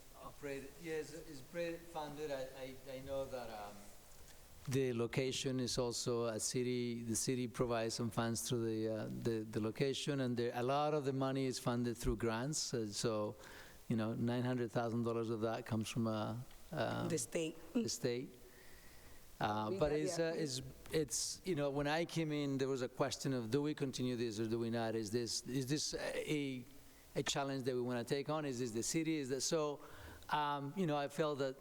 Well, I actually I can let you talk in terms of me saying that, but I think you have a very specific details as to the funding. Sure. Yeah. So about $900,000 comes from the Department of Education, the Office of Adult Community Learning Services. They're the ones who fund adult education in the state. And then through a JCRT grant that we received this year, we get about $450,000, and that covers the contextualized ESOL, the bridge classes, and we were able to add another level 1 in the evening where the biggest demand is. And we got $255,000 through the WIOA Out of School Youth Grant to serve those 22 youth. And now with the Pac-Man grant, we got about $90,000 to serve those students during the summer for 9 weeks. So pretty much our budget has gone up to almost $2 million. From when I started, it was around $700,000. That was the total amount of the budget. Mm-hmm. And the $300,000 I forgot that we get from the local budget. So that usually covers my salary and that of the clerks. Mm-hmm. Mm-hmm. Yes, all right. Thank you. Thank you so much. Have a good evening. All right, Dr. Carmona. Okay, I'm going to turn to my to Dr. Boston Davis on my left, who is going to have the rest of the night. Thank you. Through the chair. I'm just trying to look here at the order of operations quarterly here. academic update next. Okay, so let's start first with our quarterly academic update. Good evening, everyone. Let me start there. Start with our quarter 2 academic update, which is really around competency determination without MCAS. If we're able to project that memo, that would be awesome. Thank you. So this was referenced a little bit, and so it's good to just really dive in here, and we'll be looking to make a proposal for the committee to consider and then potentially bring to a vote for our next meeting. So first, I'd like to start with just some framing. I worked on this memo after meeting with both principals, and right there is perfect for now, thank you, with both principals, Margaret Green from Next Wave Full Circle, from Full Circle High School, and Alicia Kirsten and her team at the Somerville High School. I also worked with our special education department. I worked with our multilingual learners at education department, and I worked with our CTE department, obviously under the high school. So a number of people have seen this, kind of vetted it, given a ton of feedback on it. So I just wanted to start there so you know who's kind of been a part of the process. So as we all know, if I'm just going to start with some framing, and I'll walk us through the memo, but won't read it verbatim to you, but I'm going to just walk through to make sure I highlight some specific parts. We know that in last November, the Massachusetts voters passed question 2, which was eliminating MCAS as a high school graduation requirement.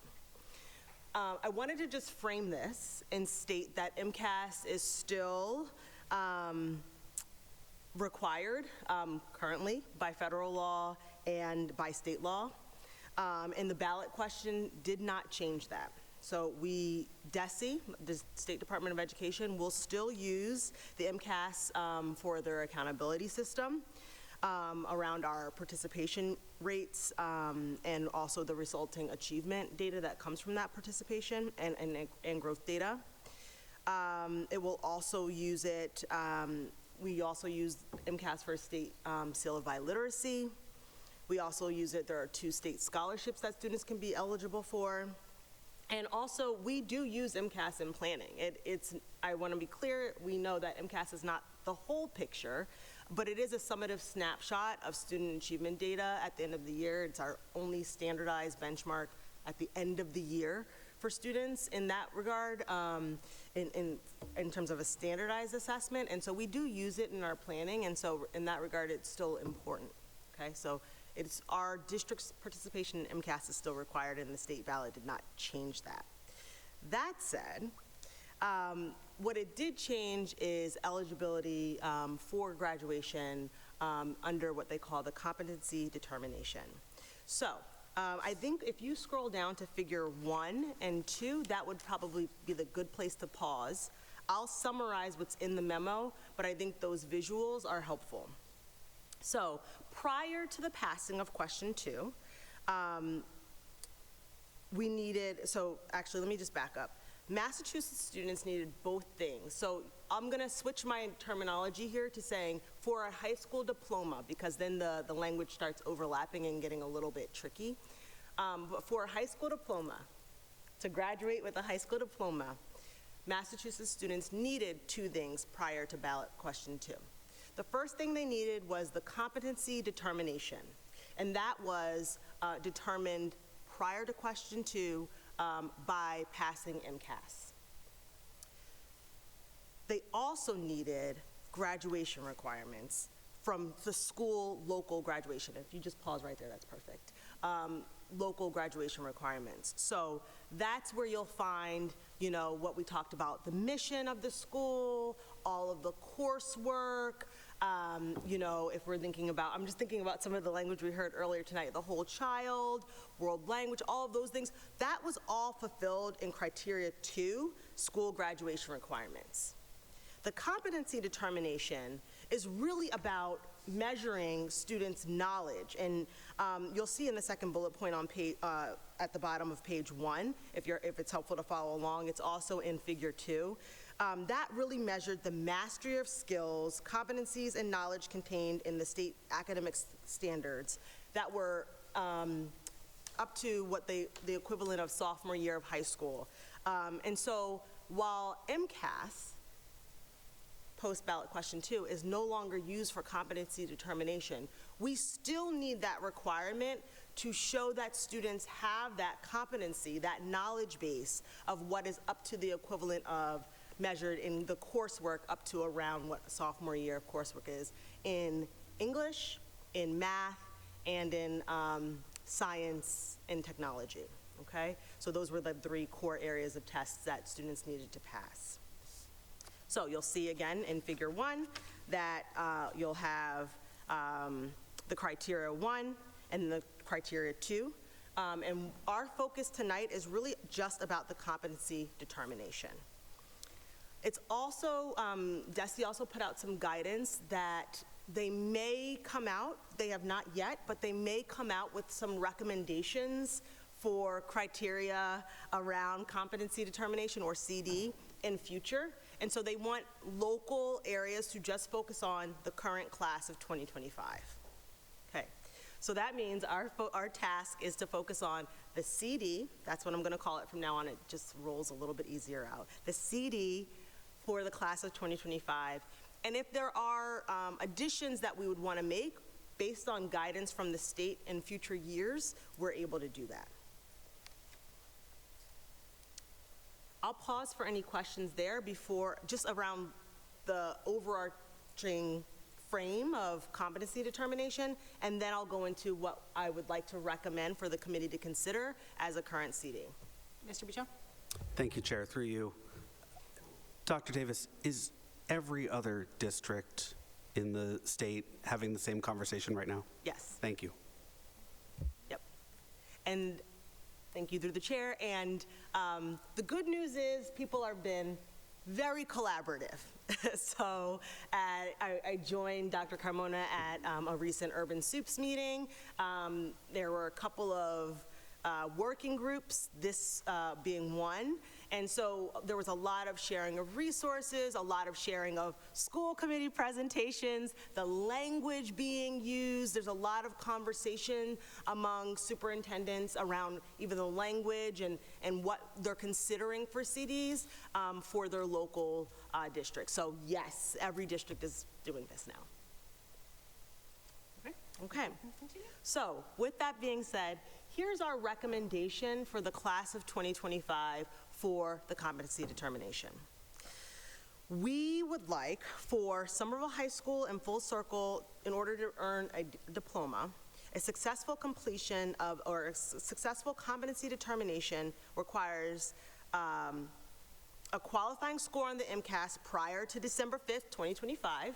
That's what the legislation says, you know, prior to that pass. So you've either passed the MCAS prior to December 5th, and so therefore you already earned the CD, or, if not, a passing grade in the following coursework: English 1 and 2, Algebra 1 and Geometry, Biology or Physics or Chemistry or Technology and Engineering courses, or their equivalent courses. So that kind of captures when we think about our multilingual learners.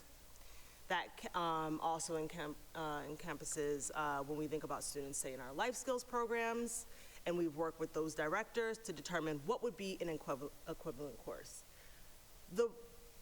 What we're trying to do here is still have an opportunity for students to have demonstrated that they would have the knowledge, the same knowledge assessed on the MCAS. They would have already they would be able to demonstrate that knowledge with a passing grade in those courses. We also have additional language, which you'll see on page 3, that around reserving the right to shift courses and make sure they're full, as long as they fully align with the curriculum framework. That we will work with students who do not meet this CD to make sure that they have the opportunities to meet it. And also what would happen if a student were to transfer into Somerville High School or Full Circle, which obviously currently happens a great deal from other places in the state, the country, and the world. So there's already some precedent there, but you know, if they were to transfer into our district, the principal can determine whether they have the coursework that aligns, whether it be the exact same coursework name or not. And yes, and the principal will be able to do that. There are a few additional considerations and next steps that we have listed here, and then I'm happy to entertain any questions. Just that, again, I collaborated with Jim Hatchie from CTE, our special education department, and our multilingual learners department. We are currently considering interventions for any students in the class of 2025 who are at risk of not meeting this new CD. I will say, and this is likely a question, there's only one student that would not meet this new CD, and that student is in our life skills program, and so there are more considerations there. But so most students would meet this new criteria that we're on track to not meet it, and I have those numbers if you're interested. Also, just kind of a reminder of our past practice in terms of outer district placements, which would be essentially the same.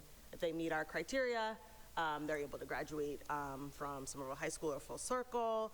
However, sometimes students are able or ineligible to graduate from their programs or outside place schools. So with that, I'm happy to entertain any questions. I have Mr. Green and then Dr. Phillips. Mr. Green? I have 2 questions, so I'll ask one and then get back in the queue. So I'll start with the easier one. Do we expect that next year or the year after, do we expect to get some guidance from DESE that may require us to change course again?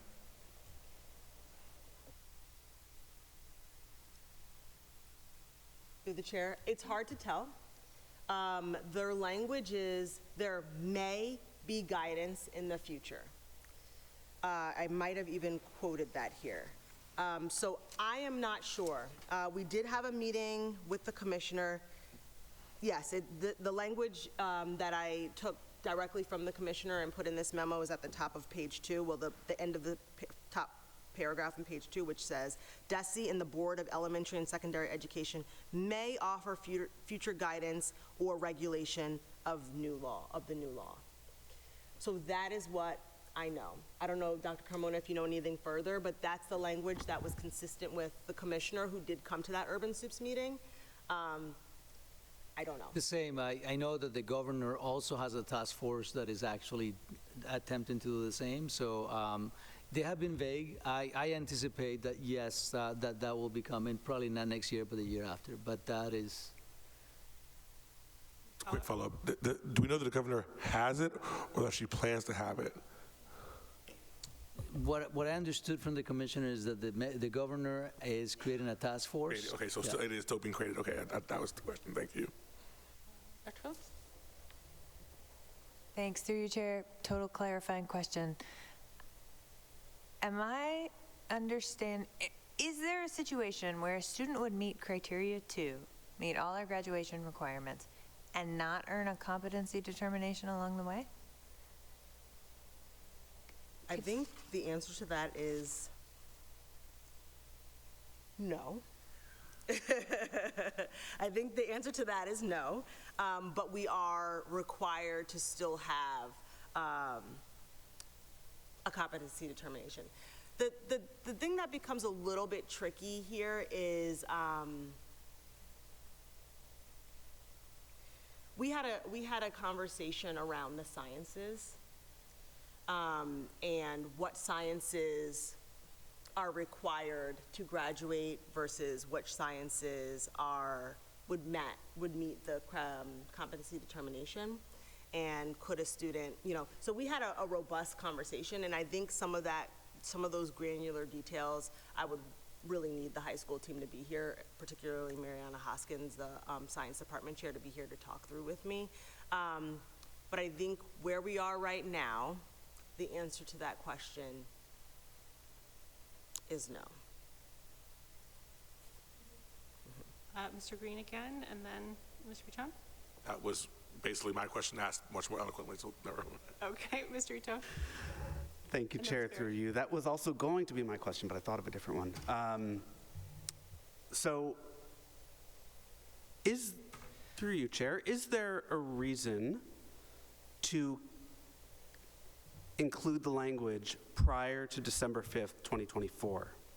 That is, if a student takes and passes the MCAS today, or whatever, this year, why are we closing that off as a potential competency determination? Is that precluded by law now? Okay. Yes, that's exactly right. So now we even if we wanted, though there is some gray area that I'm still trying to determine whether that could be a local requirement. It's my understanding that it could not, though.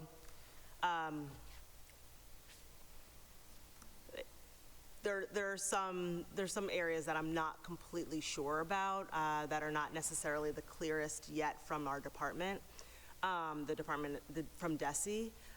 So it's my understanding that by law, that can no longer be used. However, the law also says we can locally determine. So I'm going to take that as by law we can no longer use it, especially when I think about the conversations that we had at the Urban Soups meeting. There were a number of districts kind of toying with the idea of taking, but not the participation in the MCAS, but not necessarily their score with the MCAS. So there were a lot of districts just kind of throwing out a number of ideas around what might it look like to incorporate the MCAS in your CD without it being a passing score is required, which again lead me to believe that we can no longer use the passing score post December 5th of 2024. So I think the law says no. Though again, I recognize there is some gray area in there, and so I'm trying to lean into the best of my best knowledge that I have, and we'll update the committee as I learn more. Ms. Barish, and then Dr. Ackman. Thank you. And thank you, Dr. Boston Davis, for helping us understand the process and where we are. I was just curious, related, about what Ms. Patone had brought up after the school committee conference. I wondered if the district has been able to identify any students who are now eligible for diplomas. If you can share anything, that'd be great. Yes, I can share at a high level, and then I can ask for, I'm sorry, I should have included that. I could include that in our next meeting if that's helpful, more details. At a high level, we did probably the next week after that school committee meeting, met with the principals of Full Circle and Somerville High School and shared with them that information. They've been reaching out. They immediately started reaching out with their teams to former students. That said, the details of that I can kind of gather before our next meeting and share that with you. How many students have they contacted and all of that? I don't have those details off the top of my head. But yes, we have been reaching out. Because just relatedly, wouldn't we have to approve any new diplomas that were given? Yes, yes, I believe so. So hopefully we'll look forward to that at some point. Let me do exciting. some research on my Okay. end. Yes. Thank you. Dr. Ackman. Thank you. Yes, this is a fantastic, clear as you can be given the circumstances presentation. I'm very impressed. Thank you to my colleague, Ms. Barish, for that very optimistic reminder note. I just, to be clear to the question Mr. Bitton asked, I will say, I think there are a lot of ways that Somerville maybe as a city, as a district, might be paying attorneys' fees to get clarity or answers on questions. My hope is that, or I will stand firm in that I don't want to see this added, even if the gray becomes clearer, personally. Not going to throw any lines out there, but that's, the citizens of the state have spoken. If you look at Somerville, the citizens of Somerville have spoken, and what? Overwhelmingly. And I just want to be very clear that I will stand firm in that I endorse getting rid of it as a graduation requirement. I wish it wasn't, I don't want to see it brought back, even if we figure out that it's an option. Okay. Are there any other questions? Because if not, this will be on our agenda at our next meeting to vote on. Okay, so Dr. Boston-Davis, you have more for us? Great, thank you. That's 1 out of 3. So the second thing I have for you is the draft school year calendar. So if you will look, you'll have our second reading of an updated draft. So this is different than the last calendar that I brought before you at our last meeting. So you'll notice, and that is actually not the updated version.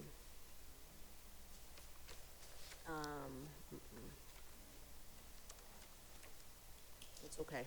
That's okay. I can talk through it. The updated version is a little bit different. May I see what you have in your packet? You have the updated version in your packet. Okay. Do you guys have this the in updated your version in your online packet. I'll talk to you about what's different. So in the packet, it's a little bit different. There's like 2 slight changes.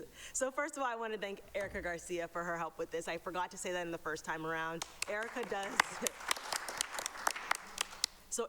does the updating of the dates. And you could imagine, I look at this calendar a lot for many, many hours, so you can imagine how that little work of, just changing the numbers on the calendar, changing the dates in the, below, and, it's a little bit of a task. So just really want to appreciate her. So here are the pieces that have changed based on really excellent feedback. The first is that we've added the school committee meeting tentative dates on this calendar. So thank you for Member Ackman for bringing this really amazing recommendation to us. Obviously, things could happen, and if they change, we will reflect this accordingly and communicate it appropriately. But here are the tentative dates for the school committee meetings. You'll notice those are outlined in a green dotted outline for the school year. The other change, and this was Member Patone's feedback, was that there was a green box that previously indicated when there was professional development for students. Excellent, thank you, Crystal, thank you very much.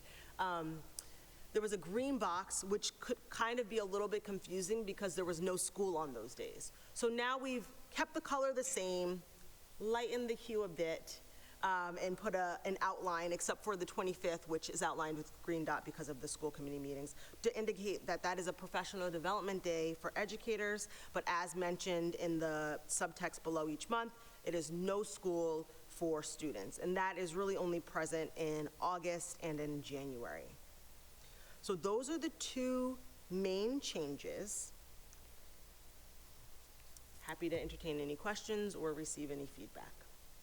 Ms. Parrish? This is great. Thanks to Dr. Ackman for the suggestion to put school committee meetings on it. I think that's great. I think we recently had some feedback that it's hard to understand when the meetings are, so this is awesome. I just wonder if it's obvious to someone new to the district, or not new to the district, that on a professional development day for educators, there isn't school, because the days when there's no school is like a dark red, and then the professional development days is a light red. I wonder if maybe no school days could be light red, and then you put a red box around them if there's professional development. Does that make sense? So then when there's no school, it's pink, but those professional development days have that added red box. I just wonder if that might be just a teeny bit clearer. Yes, thank you for the feedback. I'm happy to bring a version with that, and I can even bring both so you can compare at our next meeting to see what looks. Alternatively, after it says professional development for educators, in parentheses, it could say no school on the key at the bottom, but then it would take up too much space, which is why I suggested the other option. Thank you for the feedback, and I can do both, and I can also, that's why I've abbreviated development in the months, so I can try to do that here. I'll bring both versions. Yep, Ms. Patel? Through you, thank you for all the updates and all the attention to detail to this. It's been a fantastic evolution. I'm going to ask a question. I'm not even sure whether or not it belongs on the calendar, but I am curious about it. The last day for seniors. It can be kind of confusing because I don't know if every senior has their last day on the 22nd of May, but it's usually the week before class day, correct? Eleanor's making faces, that's why I'm double checking. It's just confusing as a parent to not know actually when the last day is and then have to wait for an email to come out and read the email. And I don't know. If you guys believe it shouldn't be there, I trust you, but I'm just flagging it. Okay.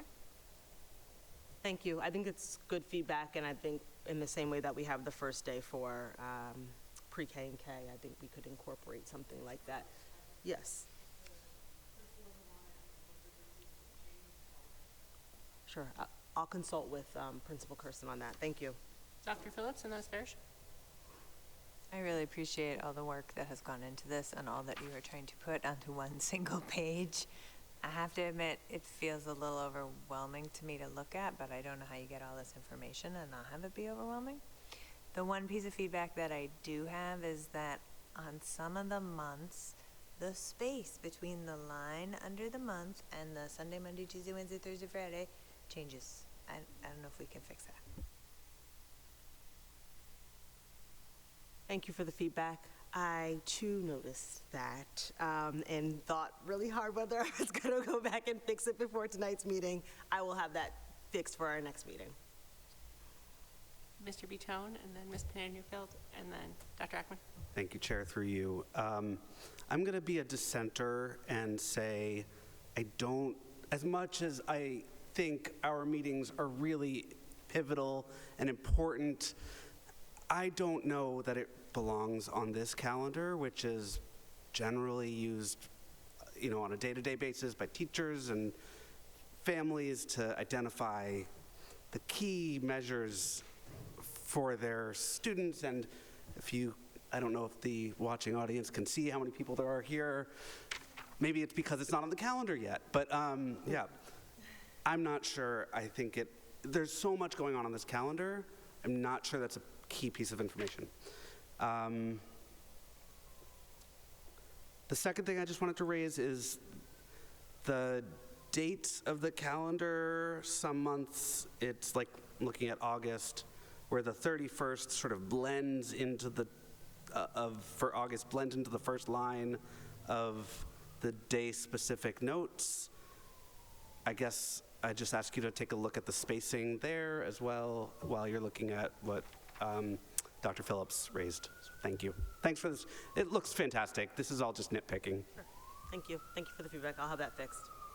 Ms. Pinanufa? Thank you, Madam Chair. Through you to Dr. Boston Davis, acknowledging this is my first school committee meeting. You may have all talked about this ad nauseum already, sharing what I hear from parents. I have a only nearly 2-year-old, so not yet in the schools, but one day will be in pre-K. Certainly, conversations with the school calendar are coming up with my cohort of mama friends. And I guess I'm curious, can you share the thinking around the day and the beginning of school, the day and a half of school, and then 2 days off before folks come back after Labor Day? Is that something, I assume that's been talked about, but it would be helpful to hear the rationale behind it.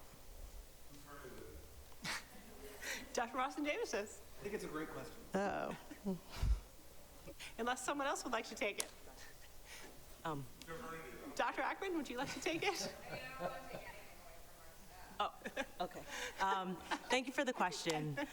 So it is contractual. I think it's my understanding that there was an intention to have a, quote, soft start to our school year. I think it had something to do with snow days. I think it had something to do with allowing students to transition back and allowing educators to transition back without an abrupt kind of start right away. I think there were a couple more historical, really great, nuanced things that were added that I didn't know about because this predates my time in Somerville Public Schools. But I think the long story short is, it is part of our contract in terms of that start. I don't know if there's anyone who can add detail to that was here prior to me. I think there was a number of conversations around this at our last meeting. Mr. Green will take it away. So I start by saying this was my first question in my first school committee meeting 10 years ago. Groundhog Day recently. Yeah. So everything Dr. Boston Davis said is true. We asked, when I first came on board, because I was a pain in the butt, I asked the then superintendents to ask all the principals what they thought of it. They unanimously said that the soft start was great because it allowed people to hit the ground running on the day after Labor Day. Also, as was pointed out, I think this started the contract after Snowmageddon, where we had at least one class go until the end of June. The feeling was that days before winter are more valuable than days in June, so we're trying to backload the calendar, but still giving teachers the opportunity to have those 2 days before the school year starts and not going too far into August. I feel like I've said this many times, I'm starting to miss some things. Emily, you want to finish up? Dr. Ackman? So through the chair, I'll go at it from an equity perspective and a resource perspective for families that need to access the resources that they get most easily at school, for young children especially to transition either from preschool or from home, and for all kids who need to transition back from the summer. It is, again, it's that lighter lift, but for backpack programs, for food programs, I mean, any sort of supports for even meeting family liaisons so that, that those resources can get underway. The earlier the start, the better. But I do want to reiterate, I don't know how long you've lived here, but that 14-15 winter was like horribly brutal. And my understanding is like this early start was cemented after that because, again, we're making assumptions about your understanding of how school calendars work. School calendars are required to have 180 days, and school calendars are required to be finished by June 30th of that year. So that 14-15 winter bumped up against like having those in conflict. When that happens, you have to have school on a Saturday potentially, which, you know, is a legal requirement, but doesn't happen. Like, you know, you're not going to get a lot of attendance. And so with all of that in mind, that was part of it as well. And Dr. Ackman, you had your hand up before? Was there something else you wanted to? Did you want to respond to Mr. Vitone's point about the school committee dates on the calendar, since it was your proposal? Maybe you wanted to respond. Apparently you can read my mind. You're the chair. Thank you. Yeah, it is a direct response to what I have heard also from multiple parents in an attempt at transparency. You know, I think our website isn't updated as much. I think I'm comfortable with sort of dry running this. The other piece is, if I'm being honest, as I was looking at other calendars, it's on Cambridge's calendar, and I don't want to be outdone by Cambridge. Like, and I think that's, when it comes to transparency especially, and I understand, but I do think it's a low lift for making clear, you know, at least when we anticipate meeting. And, you know, selfishly, it doesn't hurt to look and be like, okay, got it. Okay. Are there any other questions or comments? Oh, and just so my colleagues are all aware, our school committee meetings are now listed on the city's calendar, not just on the schools. So that should also, yeah. Small victories. Okay, so if there are no other questions, this will be on the, oh yes, Ms. Parrish. Sorry. I'm just noticing that, speaking of school committee meetings, for the most part, they follow the pattern. September does not. I just wondered if there's a reason. Jewish holiday. Oh, Jewish holiday, thank you. I was looking at the Yes, if I read the small print, I would have seen that. Thank you. Mr. Green? Procedural question. The actual days of the calendar haven't changed, which is the thing we actually need to vote on. So can we, like the design functionality, we can change in real time. It doesn't require school committee input. But the dates of the calendar haven't changed from our last meeting. So couldn't this be the second reading and we could approve the calendar? I do not see why not. Everyone's reading each other's minds tonight. Yeah, I will entertain a motion. You are absolutely correct. We can look at another design iteration. We're going to look at iterations for months. I don't care. So moved. I move to approve the 2025-2026 school year calendar. Those are not real numbers. Second. I have a motion by Mr. Green, seconded by Dr. Ackman. Is there any further discussion? Seeing none, all in favor? Aye. All opposed? Motion carries. We have next year's dates.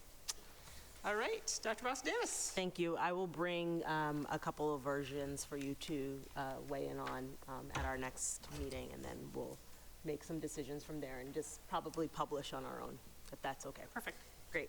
So finally, what I have for you is just an overview that was written by Samantha Elligine, our Director of Data Assessment and Accountability. As you know, Samantha, Ms. Elligine really leads the school improvement process in partnership with Dr. Komona and myself.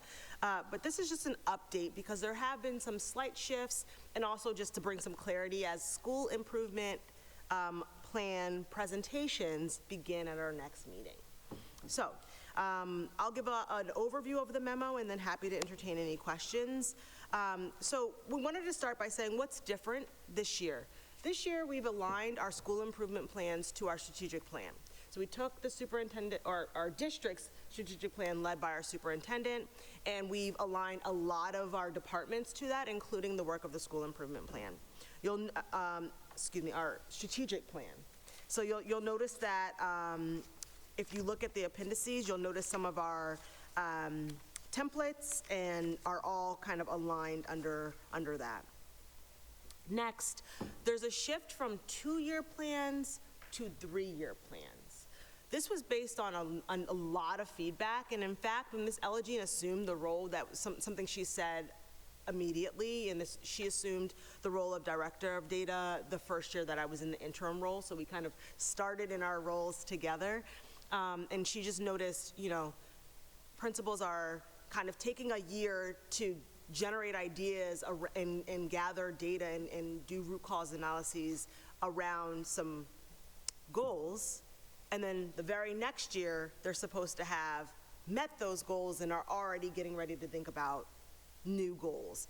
When she believes, and a lot of principals weighed in, that they also separately wanted it to be a 3-year plan, that it would take the year of generating and getting the ideas for the goals and root cause analyses, and et cetera.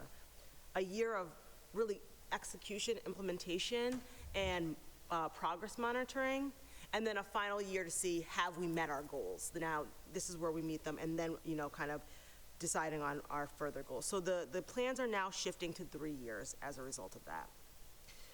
We also have shifted and done common templates for all the schools. So in the past years, what you might have noticed is there wasn't a common template, and you would either get a presentation or a narrative of some sort that was a representation of the school improvement plan. Now, all schools will complete a template for their school improvement plan. That would be the official quote plan. And all schools will complete a presentation based on that plan. Finally, it's not finally, got a few more points. So a couple other additional details besides the common template and the plan for presentation. We've really tried to systematize the ways in which we give feedback on this as a team. So Samantha Elagine and Arundhati Saral, who works with Sam in the data department, meet with every principal and meet kind of really on call also. So they meet with every principal at least once in the beginning of the year, but also as needed, happy to go to school improvement plan, school improvement council meetings. We also have a couple of checkpoints where the superintendent, myself, Samantha Elagine, Arundhati Saral, we all get together and review and give feedback to. There's a couple of dates where we've all reviewed all of the plans and given kind of collective feedback to them. So just really trying to put some benchmarks in place that were not necessarily there and maybe didn't get all eyes and all feedback in the same way. So now they're all, that's kind of systematized. Finally, all schools will present this year. We're hoping that the presentations are shorter, but more focused in on the purpose of a school improvement plan. So it's not necessarily a showcase of all of the things in the school, though that would be nice to have some highlights of the school, but really focused on the goals that the schools are working on and how they're making progress and measuring progress towards those goals. And that's something that Sam has been really working with principals on. We also just think, in feedback from the superintendent, we think it's a good practice for everyone to share with the community regularly what they're doing. Everyone is working with the School Improvement Council, so we believe that everyone should have an opportunity to share and that they don't need to be long hour-plus presentations, but rather updates as we've tried to, kind of have throughout this school year from a few departments. So those are the shifts, some more details in the memo, but that's overall the shifts. You'll also see in the section of timeline who is presenting and when. So with that, I'm happy to entertain any questions. And if I need to bring anything back to Ms. Elegine, I will, and can come back to the committee with an answer. So I have a question, and then Ms. Barish, and then Ms. Patone. If it's a 3-year plan, is the idea that every school will come and present every year on their progress? Is that the idea? Yes, that is the idea. Okay. Ms. Barish, and then Ms. Patone. Essentially, this is a follow-up to Chair Krupchen's question. In the past, if I recall correctly, some schools were in year 1 when others were in year 2. Is that still the case, that they're not going to be on the same cycle because they're picking up wherever they left off? Good question. No, that is not the case. We've started everyone at year 1 this year. And to be, fully honest and transparent, I am not sure how that cycle was determined. And I know when I, was an interim in this role, we had about half of the principals were new to their schools. And it just kind of was like, well, you all can be in year 1, and if you're not new to your school, continue on, and you will be the ones to present. So it could have been more intentionally designed, and so that's what we're trying to just kind of build a little bit more intentional of a system. It also allows for the principals to have a community of practice and support one another. So as I mentioned around the system of feedback that we're trying to build, another checkpoint is we do instructional rounds. So the principal team and Jocelyn Marte, Director of Scale, joins, and we will also visit Scale at the end of the school year. We do rounds where we're just kind of, these are non-evaluative, but an opportunity to get into all of our schools, see best practices, think about what's working in curriculum rollout and otherwise, think about, as a leader, how to best kind of support, coach, give feedback for yourself. Where's a, how plan PD, for example, all those things. And so what we do, but prior to those walkthroughs, is principals complete a template that I've created where they take their school improvement plan goals, they plug them in, they plug in the data that they're measuring progress, and they ask their colleagues, here's something that I could use help with as I'm working with my community on the school improvement plan goal. So I share that process, not only because I forgot to mention as one of the action items that we're doing, but also when people are at the same kind of phase in their goals, even if their goals are slightly different, especially because they're all aligned and have similar categories, it's helpful to have that community of practice. So I think it's a good shift to make everyone kind of in the same phase, and so that's where we are for now. Ms. Patone, and then Dr. Ekman. Thank you, through you, Chair. First, I want to appreciate and compliment the effort, clear, significant effort that has gone into try to systematize this process. I particularly like and appreciate what Dr. Boston Davis is speaking about, allowing these leaders to be in a cohort together and to do this work in collaboration, which is really exciting, and we all know that's something that really builds capacity in an organization. I hope as we move forward, we won't be changing principles that often, but if and when it does, I would assume that they would just adopt whatever plan they had.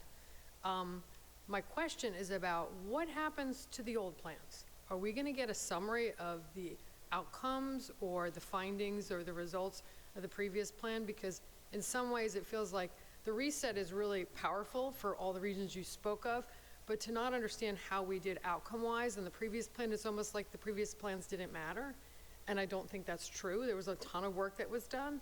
So I'm not saying that they have to present that part, but at a bare minimum, as a school committee member, and my colleagues might disagree, I would like to see a memo that says, like, this was our original plan and this was the outcome of it, and allow that reset to really happen in a, again, systematized way, as opposed to just sort of letting the old ones drop off. That's my suggestion. My colleagues might not agree, so I don't know. Thank you. Thank you for the feedback. I think that's a great idea. Many of the plans were either in year 2 or inherited in a way that the principal needed to start again. And so, there may or may not be, kind of a full summary depending on kind of the time that the principal was in the school and the plans that they either inherited or created together. That being said, I do think there's some traction and through line in where people have selected based on previous plans. So we can either tie that in and make that an explicit naming, like this is a carryover from our old plan, or we can just ask people to give an update in the form of a memo for their former plan. So I think that's great feedback. And the good news is, in this new system, that will be a natural part of year 3 in a way that we can support all schools. And unfortunate, in past practice, the structures weren't there for us to kind of wrap our hands around in a way that would kind of necessarily support that work. So absolutely that will happen going forward, and I think that's a very easy do for our current year. So I will bring that feedback back. Did you have something, Dr. Phillips? Yeah, through you, Chair. I love all this. I think this makes a ton of sense, and I'm really grateful that you are undertaking it. One thing that comes up for me when I listen to school improvement plan presentations is the logic, and it comes up for me all the time at work, so it's not unique to here, but it's, you know, if I do X and I do Y, then Z is going to happen, but it doesn't really make any sense to me that Z is going to happen if you do X and Y. And I'm sort of wondering, besides giving really great feedback, which I know you do, like, how are we building in that kind of logic checking into the development of our plans? And that's my question. I'll get back in the queue after that. Can we think about that? Absolutely. Thank you for the question. I think the point is great. I think we noticed some of that as we were reviewing plans together. I also, so to answer your question about how we're building that in, I think that we are very grateful to have a very strong data team. I think these are the very questions that Sam and RN.T ask. So they often do push and say, we understand what you're trying to get through too, but these inputs don't necessarily match that. So they ask some of those very questions. That said, we can probably look again and think through with the sole lens around logic of the theory of action. I think that's a really good kind of checkpoint. We have a couple of things that we've looked for and kind of in conversation as a team when we get together to review the school improvement plans. But I really love the idea of maybe just like kind of let's isolate the theory of action and make sure that the variables make sense. And so I'm going to just take that feedback back to our team. I think it's a really great point. I do think RN.T and Sam do a good job of that, generally speaking, but we can probably be a little bit more laser focused in there. So, so I will say I will bring that feedback back to the team and consider that certainly as we move forward. That said, I'm not sure as we think about next week's or the next meeting's presentations, that might be an area for growth. And so I'm just genuinely not sure where we are in those two presentations that are coming up, which I'm sure will be great. So that might be an area of growth. We'll see. Dr. Kamada? That's a great question, and that's always one that I pay attention to, is that correlation between inputs and outputs. Remember, we also have a dashboard that allows us to say, how do we know? And so that's always the question that, you know, it's like I say I'm going to, and not only that, there's other nuance around that. When someone says, I want to make sure that every student improves on their ability to have a greater discourse. Another question is, well, how are you going to measure it? And second, what is the diet that you're going to provide to kids to be able to do that? Is there a correlation on that? So there is a bunch of layers, but I think that that's what we do. Sam is very attuned to what are the inputs that we have and how are we going to measure them. So that's what we're trying to do. And I think the dashboard is also another tool that we, in our core values, we say we value data to make informed decisions. And so that is what we're trying to push for. But it's always no question that even, you know, when you wake up in the morning and say, if my goal is to run a mile, how do I track it? How do I? So it is the only way you really measure a goal is to have a very clear way to establish a metric to check it. Dr. Ackman? Thank you. Through the chair, I too appreciate the obvious hard work and thoughtfulness that have gone into it. I look forward to seeing these amended presentations. My request is, I don't know, much more time-bound than Dr. Phillips. My challenge with the SIP presentations have always been that our springs are so jam-packed that I don't feel that, like, I can't give them the brain space that I feel that they deserve. And I'm wondering with this new cycle, if it's possible that we can see the SIP presentations in the fall. It's a very good point you make. Thank you for the feedback. I will bring that back to Samantha Elagine. I will say she has said similar, there were a couple of things she said from the start. One was that these plans would be better served in 3 years. The second was that she questioned the timing of the presentations. She's said that for 3 years now. So I will bring that feedback back. Obviously, we'd have to think about how do we adjust. I think part of the reason why we didn't shift was sometimes when you inherit systems, how do you, where do you lose kind of that half a year? So let me bring that feedback back and see what we can determine for future years. I think I had Dr. Phillips and then Mr. Green and then Ms. Patone. Thanks through you. Obviously, district, do whatever you think is best and serves our principals best. But I personally am wary of asking them to wrap up their last plan and work on their new plan, to communicate how they wrapped up their last plan while working on their new plan. I sort of feel like this year is overwhelming for all reasons federal, and anything we can do to not create extra work for our leaders, I would love to do. Mr. Green and then Ms. Patone. Thank you. Building on Dr. Ackman's, I think, really solid point. I think when you bring this back, it is worth looking at these systems more broadly. I think the timing of the school improvement plan was always more based on the fact that school committee runs on calendar years, not school years. But I've never thought that was the right way to manage a school's activities. So it may make sense when you're thinking about how to redo this and then move through 3 year cycles to think about actually having it on 3 academic year cycles as opposed to 3 calendar year cycles, which I think would also improve our ability to supervise and manage that process by having these things presented to us in the fall when we're not quite as slammed by the forces of the universe. So follow up to that question, when is the technical start of the 3-year plan? Is it thought of as January 1, 2025? Is that the idea? Or is it September of 2024? It's a good question. It's a good question because I would say January, but I want to make sure I'm right about that.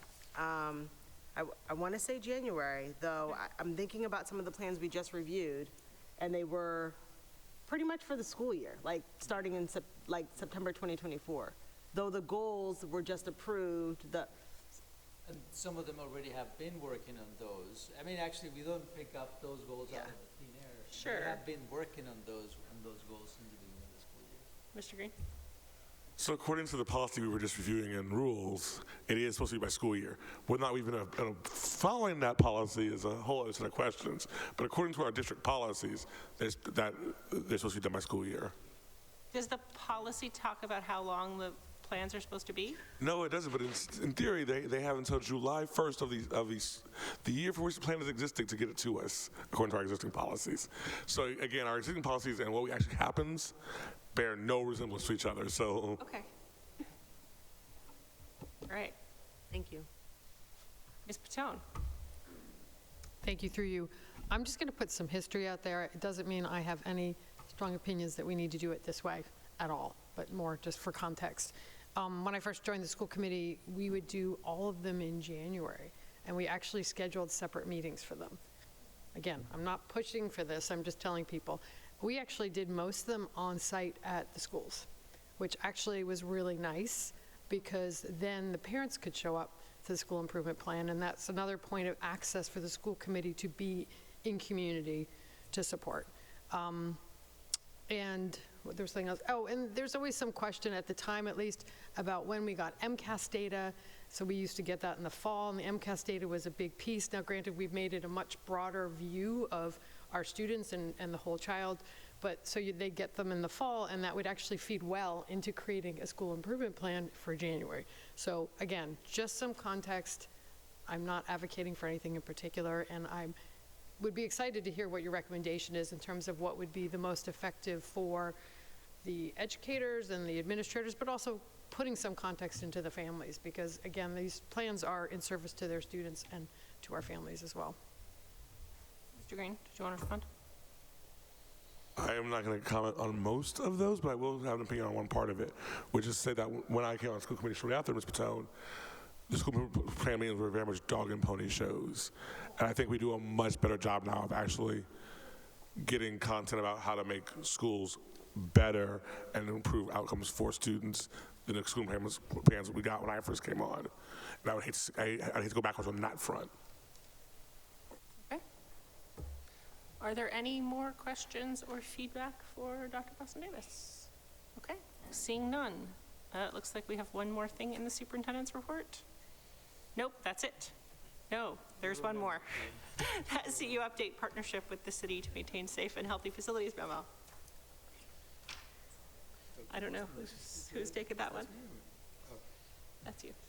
Okie dokie. So yes, one more memo. This is something that was requested by the SEU, and it was included in your report, in your packet. I don't know if there's any much more to say than the making sure that our responsibilities in terms of the quality of the air in our schools is met. And again, it was something that came on behalf of the a request of the SEU. I have two questions. One is, once we haven't given this to the SEU, correct? I mean, it is now public and in our packet. Okay. I don't know. No, so we haven't given it to them. So I would be curious if they had feedback that would be relevant to share. Obviously, they can share it directly with school committee members, but if there's any feedback that you feel like is important to share with the body at a future meeting, that would be great. Do you have another question? Go ahead. I also, through you, would request, and I guess this would go to the chair of the Buildings Committee, Mr. Bitone, that it gets shared with all the members on City Council that this is relevant to, because there may be some information that would determine a future agenda item for that body.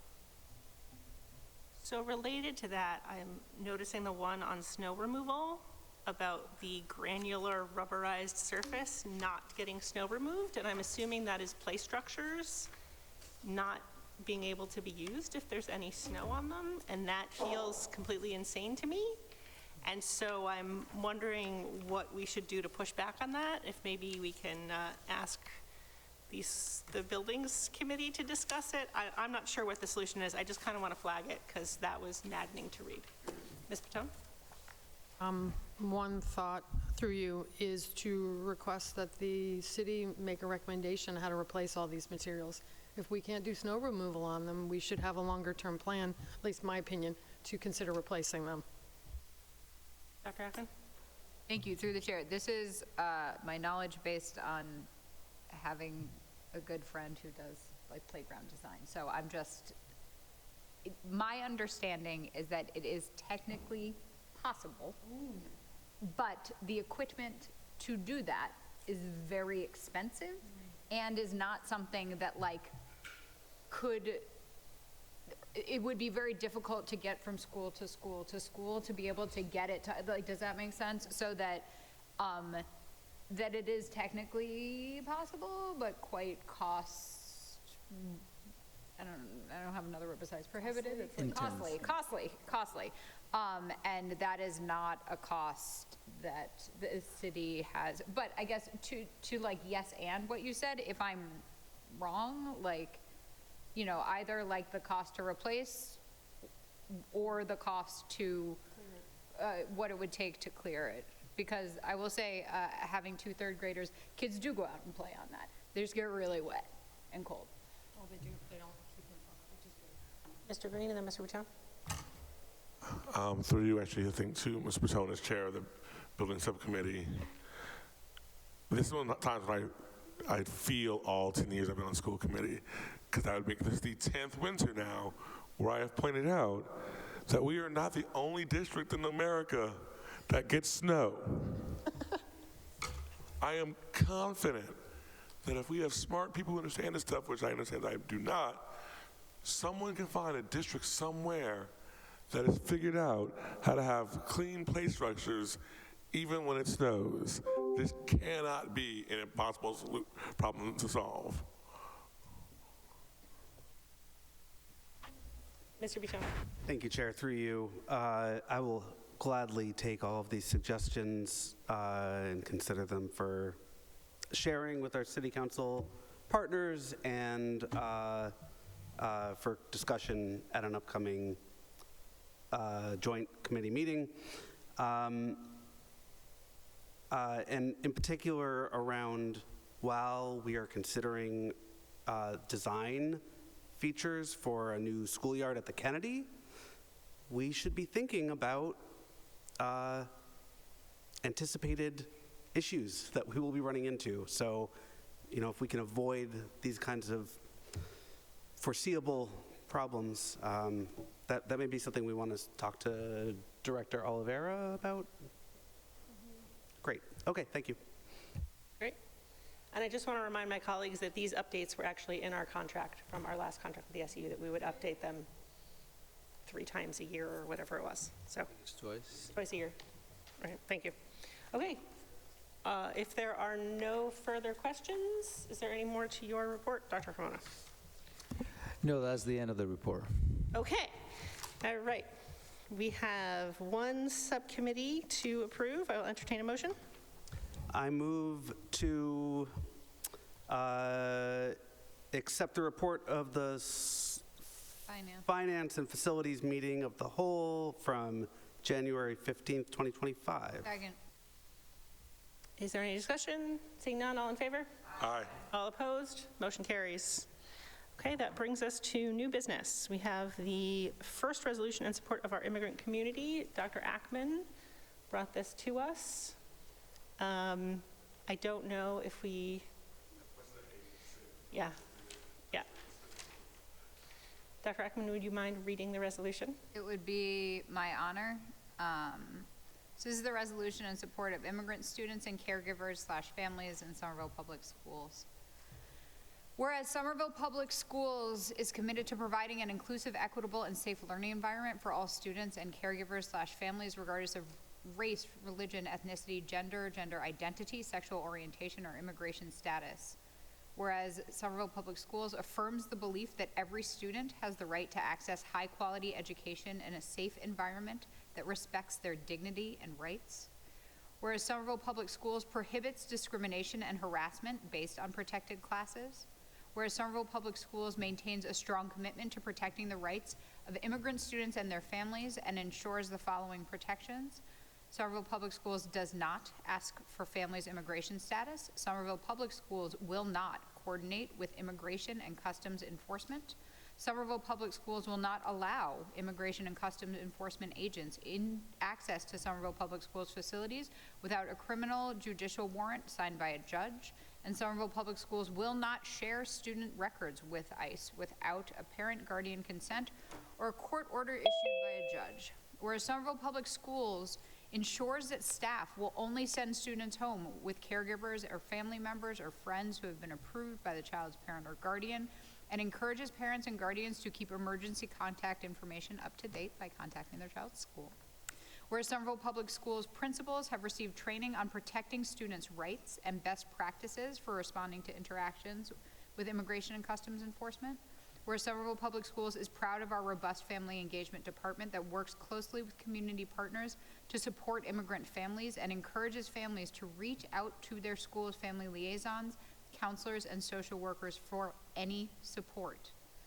Now, therefore, be it resolved that the Somerville School Committee reaffirms its commitment to protecting the rights of all students, including immigrant students, and ensuring a safe, inclusive, and supportive environment for all students and families in Somerville Public Schools.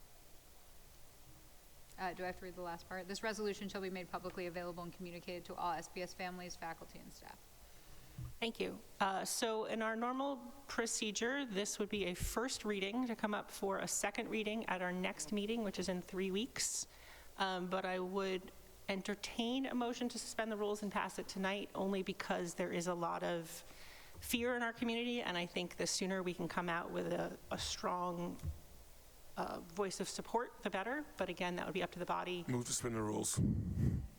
I have a motion by Mr. Green, seconded by Dr. Phillips, to suspend the rules. We can have a discussion. Mr. Bouton? Thank you, Chair. Through you. I just want to thank Dr. Ackman for... We're only discussing the suspending the rules. Not allowed to thank Dr. motion. Ackman for... Well, yes, you can. I think...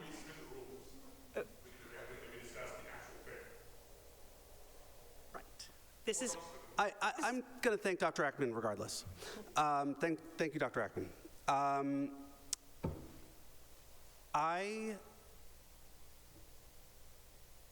I have no issue with what is in the this resolution. In fact, I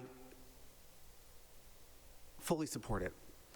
However, unless there's an action that we as a school committee are required to take in the next 3 weeks that is based on our having passed this resolution today, I guess I'd love to hear from you, Chair, or others on the committee about whether there is such an action and whether suspending the rules is necessary to achieve that goal. So, thank you. Yeah, the action is simple. We want to tell the community this week, this is where we stand. As opposed to telling the community at the end of February, this is where we stand, which we can't do until we pass the resolution. So so it is so that we can send it out through the channels, post it on the website, these things where the sooner we say it, the louder we say it, the better. And so if we want to say it now. Let's not wait till the end of the month to say it. Mr. Bouton? Thank you, Chair. Through you. I guess that sounds a little tautological to me. I'm having trouble understanding. I mean, we can say it loudly and clearly right here tonight. I'll say it. I support this resolution. However, I believe process matters. And I think the community deserves the chance. I don't think anyone in the community has seen this resolution before tonight. So I just really believe that transparency, as Dr. Ackman alluded to earlier, is important. And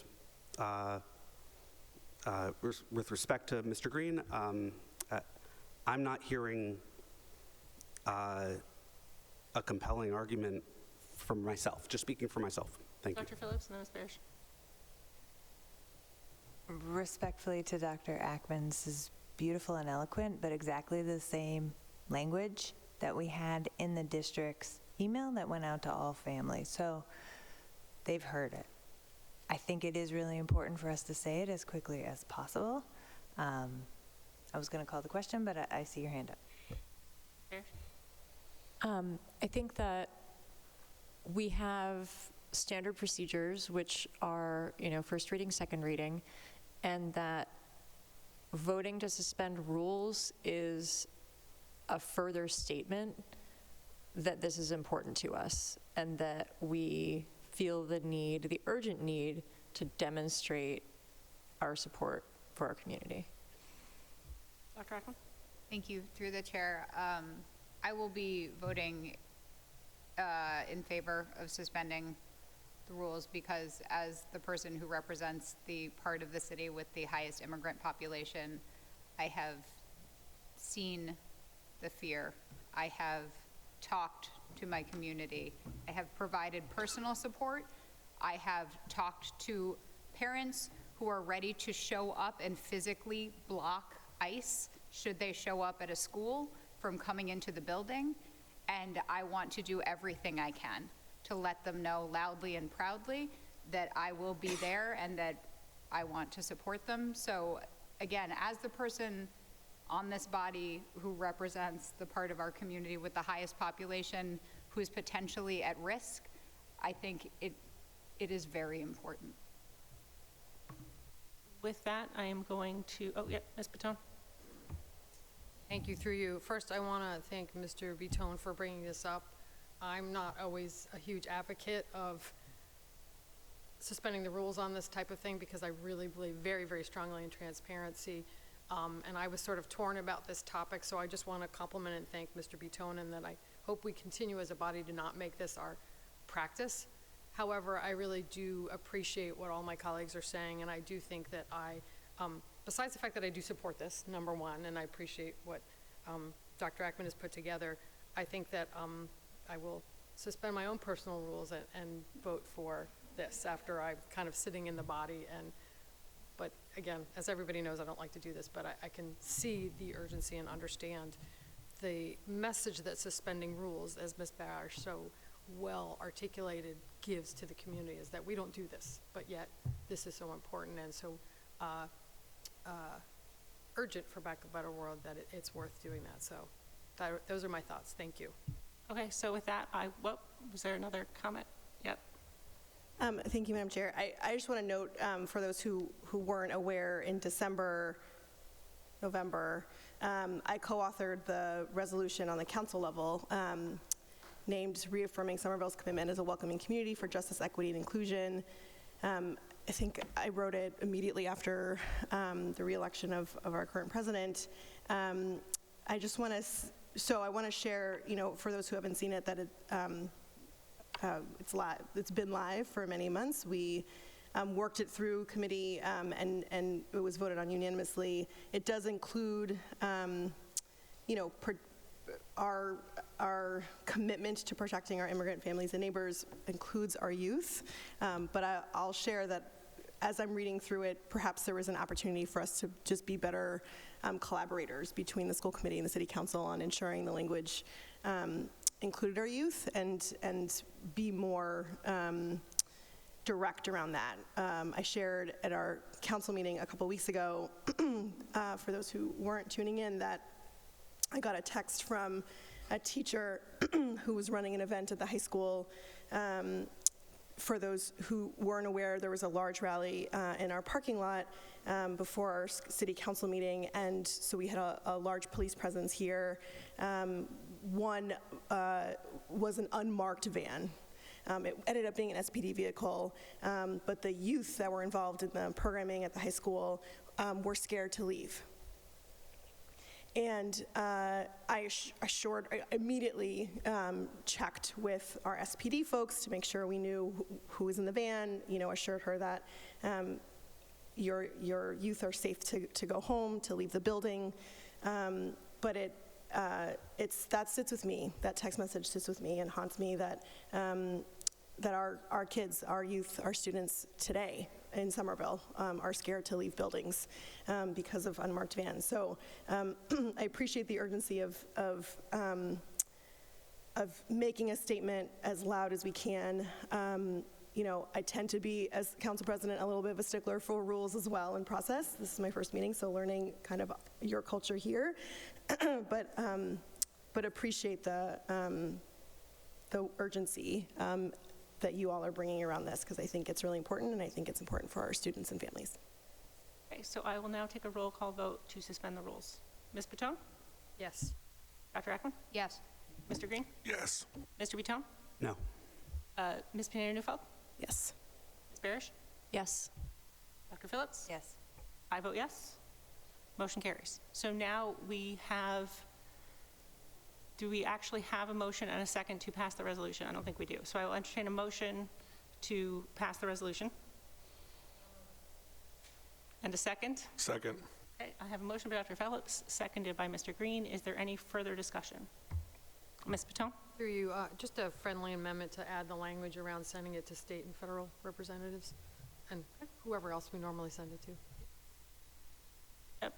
Mr. Green? I also have a friendly amendment, and it's only because I just learned this today. I would like to add under the whereases, under the fourth whereas, under points 3 and 4 before the words judge, an appropriate federal judge, because I learned today that like one of their tricks is to get like a state judge or a local judge to sign a warrant, which doesn't mean anything, or to get a judge from a different jurisdiction to sign a warrant. So it should be an appropriate federal judge. Okay. And I was told you that earlier, but I learned this today. Okay. Is there any further discussion? Ms. Patel? Thank you, through you. I did have a question, and this was in response. I don't know if anybody else attended the event on, what is it, Friday, where, yeah, there was some language, and I don't know if we've looked at our policy to make sure that our policy states very clearly that we don't allow third parties into our schools. And it's like a policy question. And then there was also some reference to directories as well. So this is kind of a side note, but okay. I think it's worth just double checking and making sure we have the proper language, and I can also send it to Ms. Barish. Sounds good, thank you. Okay, is there any further discussion? Ms. Barish? I just want to thank Dr. Ackman for putting this together for us. All right. If there's no further discussion, all in favor? Aye. All opposed? Motion carries. Okay, that brings us to the resolution in support of our genderqueer and non-binary community. Mr. Green.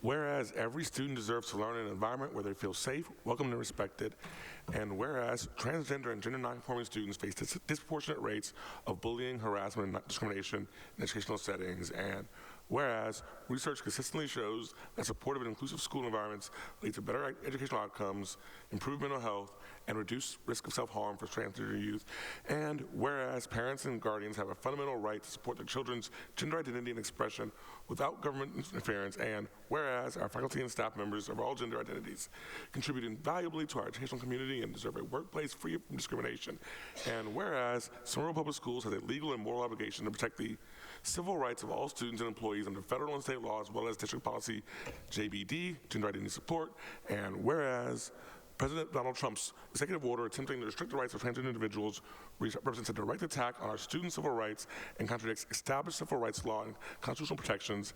And whereas the school committee explicitly rejects President Trump's discriminatory and unconstitutional actions targeting transgender youth and their families, now for there be it resolved that the Somerville School Committee, 1, affirms its unwavering support for transgender and gender nonconforming students, families, and staff.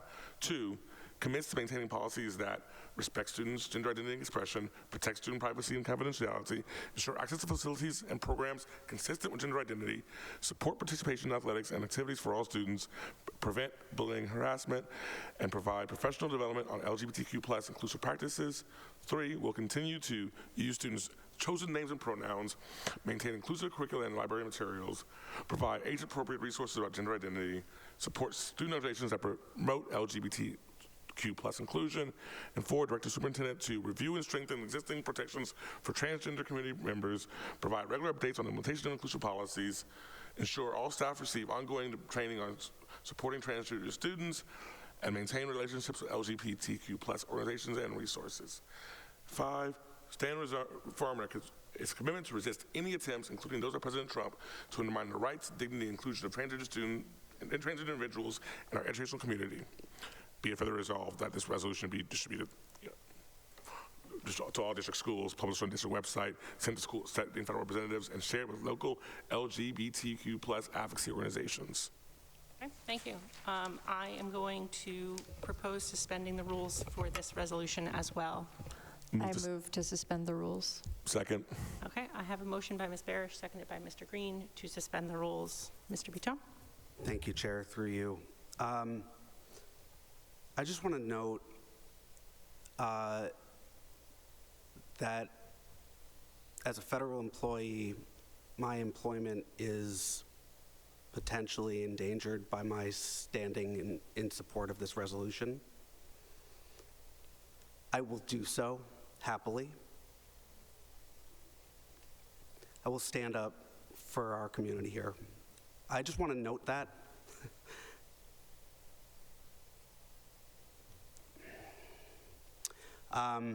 Again, I think process is important, and I offer the same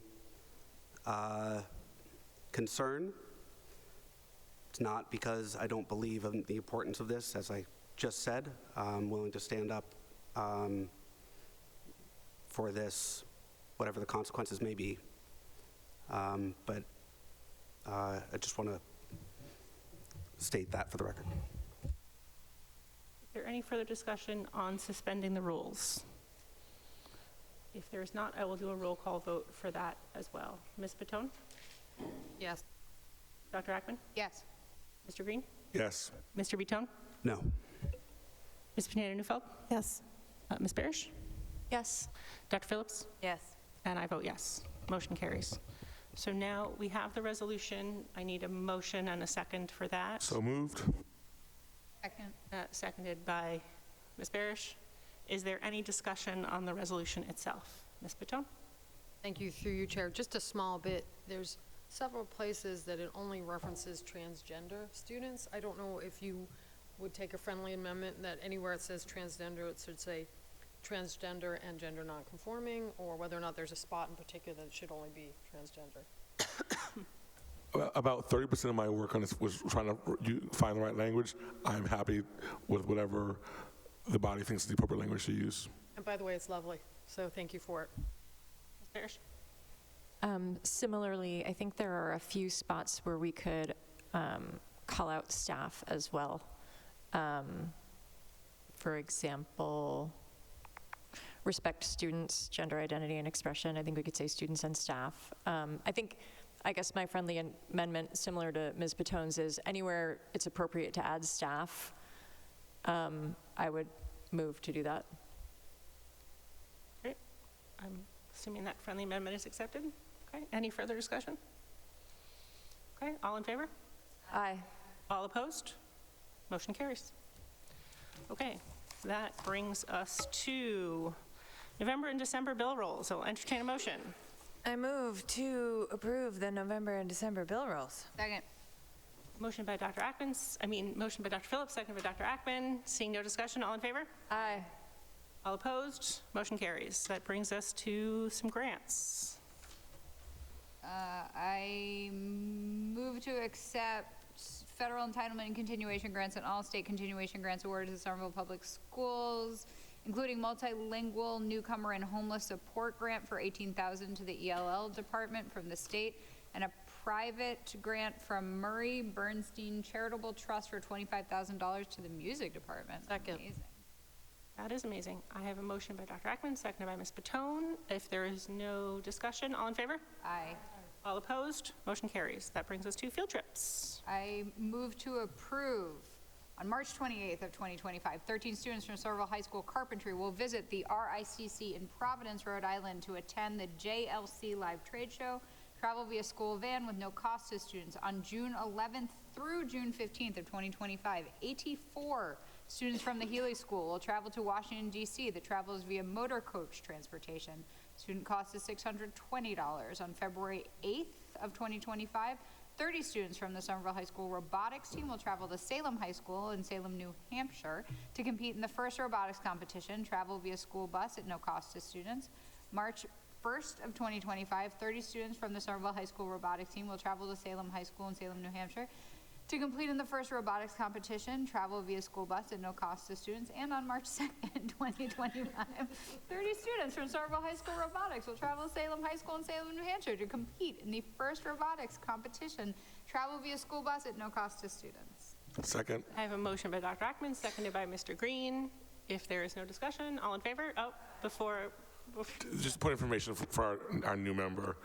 State law requires us to approve any field trips that either go out of state or go overnight, which is why these field trips come before us. And my guess is because they're coming home every night from First Robotic, it has to be treated legally as 3 separate field trips, which is why we have to prove it 3 times. Yes. All in favor? Aye. All opposed? Motion carries. That brings us to an MSBA update. Dr. Cremona, do we have any updates on the MSBA? We do not have an update. We're currently in the feasibility phase, and we'll be there until June 2026. And again, the OPM is being higher, and that's the update I have received so far. Mr. Green, and then Ms. Patel. I just want to apologize to my colleagues. I was not able to attend the last CAG meeting because I was sick. Ms. Patone, and then Ms. Parrish. Thank you, through you. I guess I'd love to get a report out from the CAG. Or, I mean, we haven't heard like what's happened over the last... Nothing. Nothing. That is my report. Nothing is happening, and it is wasting people's times. Wow. Well, if you want to maybe think a little bit about it, write something out, but do as you wish. I know that in the community there's been a lot of questions in particular about the survey that was sent out from the city that didn't go through the CAG to get input. So maybe that's something that should be discussed at school committee. I don't know. I mean, not tonight. It's obviously not on our agenda, but it's something that just created a lot of concern. I just want to reference it. When we did the charter review, the charter group committee was in charge of designing the survey to the community to get the input so we could analyze the work. So I'm just throwing that out there. Mr. Green, then Mr. Vitone, and then Ms. Parrish. Ms. Neufeld. Ms. Patone, to your point, you are correct that this is an issue that should have been discussed, but I would say more broadly that Chair Krupson and I have had conversations about bringing before this body discuss what we should actually discuss, which is our opinion on what do we think the city should do. Because apparently the process does not include asking school committee what we think is the right solution. And I brought that up in our first CAG meeting, and I've heard nothing from the consultants that say they have built that into their process. They did meet the city council. They have no plans, to my knowledge, to meet the school committee about the building of a school. Thank you, Chair. Through you to Ms. Patone, that topic is on our agenda for this Thursday at the joint City Council, School Committee, School Building meeting, and I anticipate that there will be a lot of interest in that particular topic. Yeah, thank you. Parrish. First, I just want to understand if Mr. Bitone is saying that the survey design will be on your agenda, or that not asking school committee what they think is on the agenda. It's actually, through you, Chair, it's a request from the City Council to withdraw the survey that came through City Council, and I expect it will be a lively discussion on that. I know a number of city councilors were very upset and expressed outrage at the composition of the survey. Do you want to follow up? Just my original question, if I can. I noticed that the survey does have the Somerville Public Schools masthead on it. And so I was curious about whether the survey was run by Somerville Public Schools and whether that was approved and permission granted. Boy. Not that I know. I will check with Amara, who is participating and being basically our proxy for these meetings, but I know that she will share that with me if that's the case. Good catch, Ms. Parrish. Did you want to? I was, maybe this is for later, but I'm going to say it now. It just came off as really odd that a survey about Somerville Public Schools with the Somerville Public Schools masthead went out and it wasn't sent to families as far as I know. I mean, I didn't get it like through email or anything like that. Based on what the survey looks like, maybe that's good that it wasn't sent out to families, but it just struck me as really odd. Ms. Panetta-Newfield, and then Mr. Green, and then Ms. Patone. Thank you, Madam Chair. I encourage you all, so the discussion was through a late item on the council agenda, which is why it's not searchable. I encourage you to watch the last 10, 15 minutes of our last council meeting with some popcorn, a glass of wine. The Cliff's Notes version, TLDR, right, is what the kids say. The survey language is incredibly problematic and gives you options like yes, yes again, yes a little bit, yes sort of. I'm being a little facetious here, but you know, and then I don't know. I mean, the options are lopsided at best. And so there is a lot of frustration. I think there's frustration that we can drill down, some of which includes who this went to, which doesn't include this body, apparently. But the survey instrument itself is incredibly problematic. And so the first order of business, I think, from my colleague's perspective, is to let's get it down and off of all of the websites and all of the requests to whoever it went to. But looking forward to the discussion this week at the committee meeting, which is where we sent it. So that's why it's not searchable currently as an agenda item, but it was discussed in the last 10 or 15 minutes of our meeting. Thank you for that. I have Mr. Green and then Ms. Patone.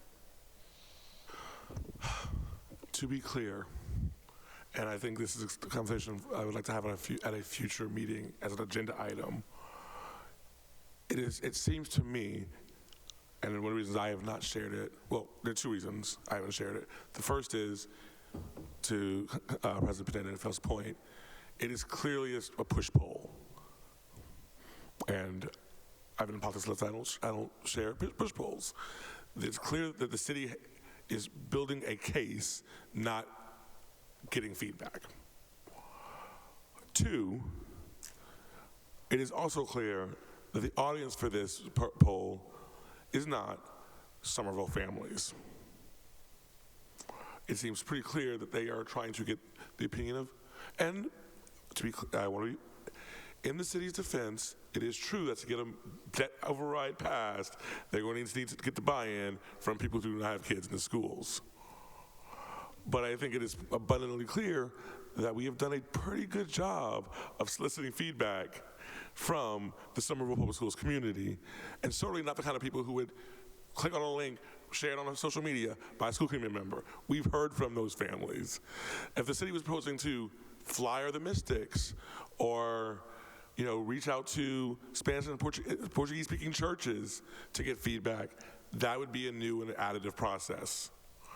The city is not seeming, as I can tell, to do that. Not that I can be sure, because again, they didn't actually get the advice of the advisory group in the deployment of the survey.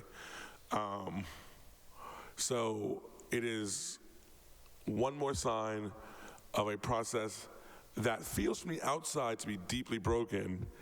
And if I'm on the outside, I'm not quite sure who's, as the school committee's representative, to the building committee, to the advisory group, the representative of the ward where the Middle Hill takes. If I'm on the outside, I'm not quite sure who is on the inside in this process at this point. Ms. Patone? Through you, Chair, thank you, Mr. Green, for your honesty about how you're feeling about this. I feel like it's good to get input from the community. It's good to get input from families. It certainly wouldn't be a great process if we were only getting input from families, because obviously it's the full set of taxpayers that are going to pay for whatever decision gets made. The city has hired a professional to run a CAG, construction advisory group, who, from my understanding, is a high-quality professional. They've put together a diverse set of parents and of some community members to try to go through a good process to make some recommendations. And it just, all the feedback I'm getting is that somehow this is not working well. And I don't know, as a body, what authority we have or what power we have to put our concerns out there. I haven't heard from everybody. I've heard from Mr. Green. I don't really know what's going on in the construction advisory group. So I wish I had some answers other than to say people are unhappy, it sounds like, and if people in the community are unhappy, it sounds like maybe there needs to be some regrouping done with the mayor's office to discuss what could be the plan moving forward to remedy the situation. Because sitting in the building committee and having all of us yell at each other about how unhappy we are with things is certainly not going to accomplish anything other than make things more transparent. Hopefully there will be staff from the city at the meeting. Okay, Mr. Patone? Through you, Chair, I sure hope so. I agree. That should be the forum. And in fact, the mayor's team has suggested that this is the best place for us to be discussing issues, right? Because that way they don't have to provide separate updates to city council, to school committee. They have this venue. However, I will say there have been some missed opportunities. And I very much hope that the administration finds the best way, and us, working in partnership with city council to, it's very difficult to run a joint committee, I've found. I'm sure, I think you have experience with that. So, but, I can't underline the point enough that the administration needs to use that joint committee to the best advantage. So that's it. Through you. Moving forward, it sounds like the agenda item is focused on the survey, correct? The agenda item is focused on withdrawing the survey. Okay. That is the city council's I would like order. you, as the chair of this committee, through you, to consider whether or not a future agenda item should just talk about the CAG process in general, and whether or not it's being effective, whether or not you're using people's time wisely, whether or not it's being efficient. I've heard criticism that they're meeting once a month, and so how do we move this process forward in a more expeditious manner? So I'm just suggesting it. I trust you to come up with whatever is the right agenda item, but I do think that we need to have this conversation. Okay. If there's nothing else on that topic, are there any items from board members? Dr. Ackman. I just wanted to note that I think we all got an email today from the president of MASC that they've sent out a survey that they want our feedback on how MASC should, be making decisions as a body. I would encourage us to check it out and fill it out. Thank you for that. Ms. Patel? You. I think we've talked informally about this, but I would like at some point to be an update with this, for the school committee on what the status is for having the joint meeting about the status of the financial situation of the city as an input to our budget process. I know it's not on the agenda today, but I think it should be, because we've asked for it publicly, so I think we should respond publicly. Mr. Bouton. Thank you, Chair. Through you, I'd like to just name that there have been, over the last several months, several students who have been involved in crashes with cars and city traffic. To my knowledge, 2 around Somerville High, 1 near the Kennedy, 1 in front of the West. It's neither acceptable for us, right? And I know the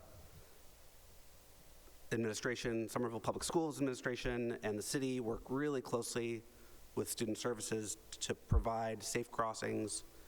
And I was really pleased to see the news that the city's onboarded a crossing guard for the intersection of Highland and Vinyl right in front of Somerville High to help make that crossing safer.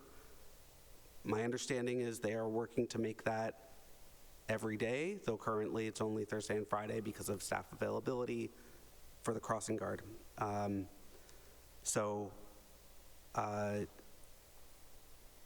There was just a spate of incidents, and I really wanted that to be known, and also it to be known that the administration, that the schools are working hard with the city to try to address it.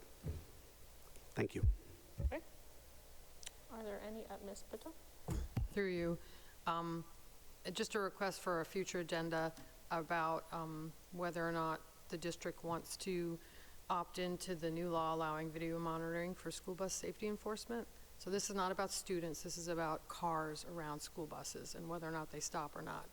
And if they try to drive around a school bus that has a sign, takes a picture, and then a citation gets issued to that person who does that.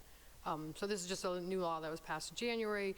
The Safe Streets, the Somerville Alliance for Safe Streets reached out to me, so that's why I'm bringing it up. And you can determine if and when we address. Ms. Parrish? I just want to point out that that was one of the resolutions that I believe we voted in support of at the MASC conference. Yes? Okay. If there are no other items from board members, do we have condolences, Dr. Phillips? We do. The school committee extends its deepest condolences to the family of Susan Murphy, beloved mother of Kristen Clark, paraprofessional at the Winter Hill Community Innovation School, and beloved sister of Nancy McWeeny, head clerk at the Winter Hill Community Innovation School.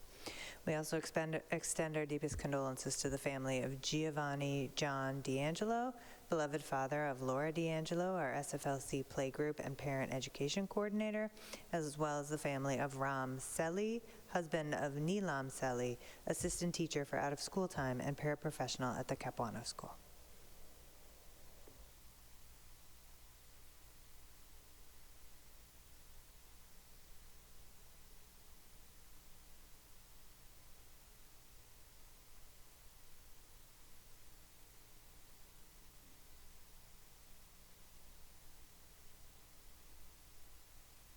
All right, we are adjourned. Have a good night, everyone.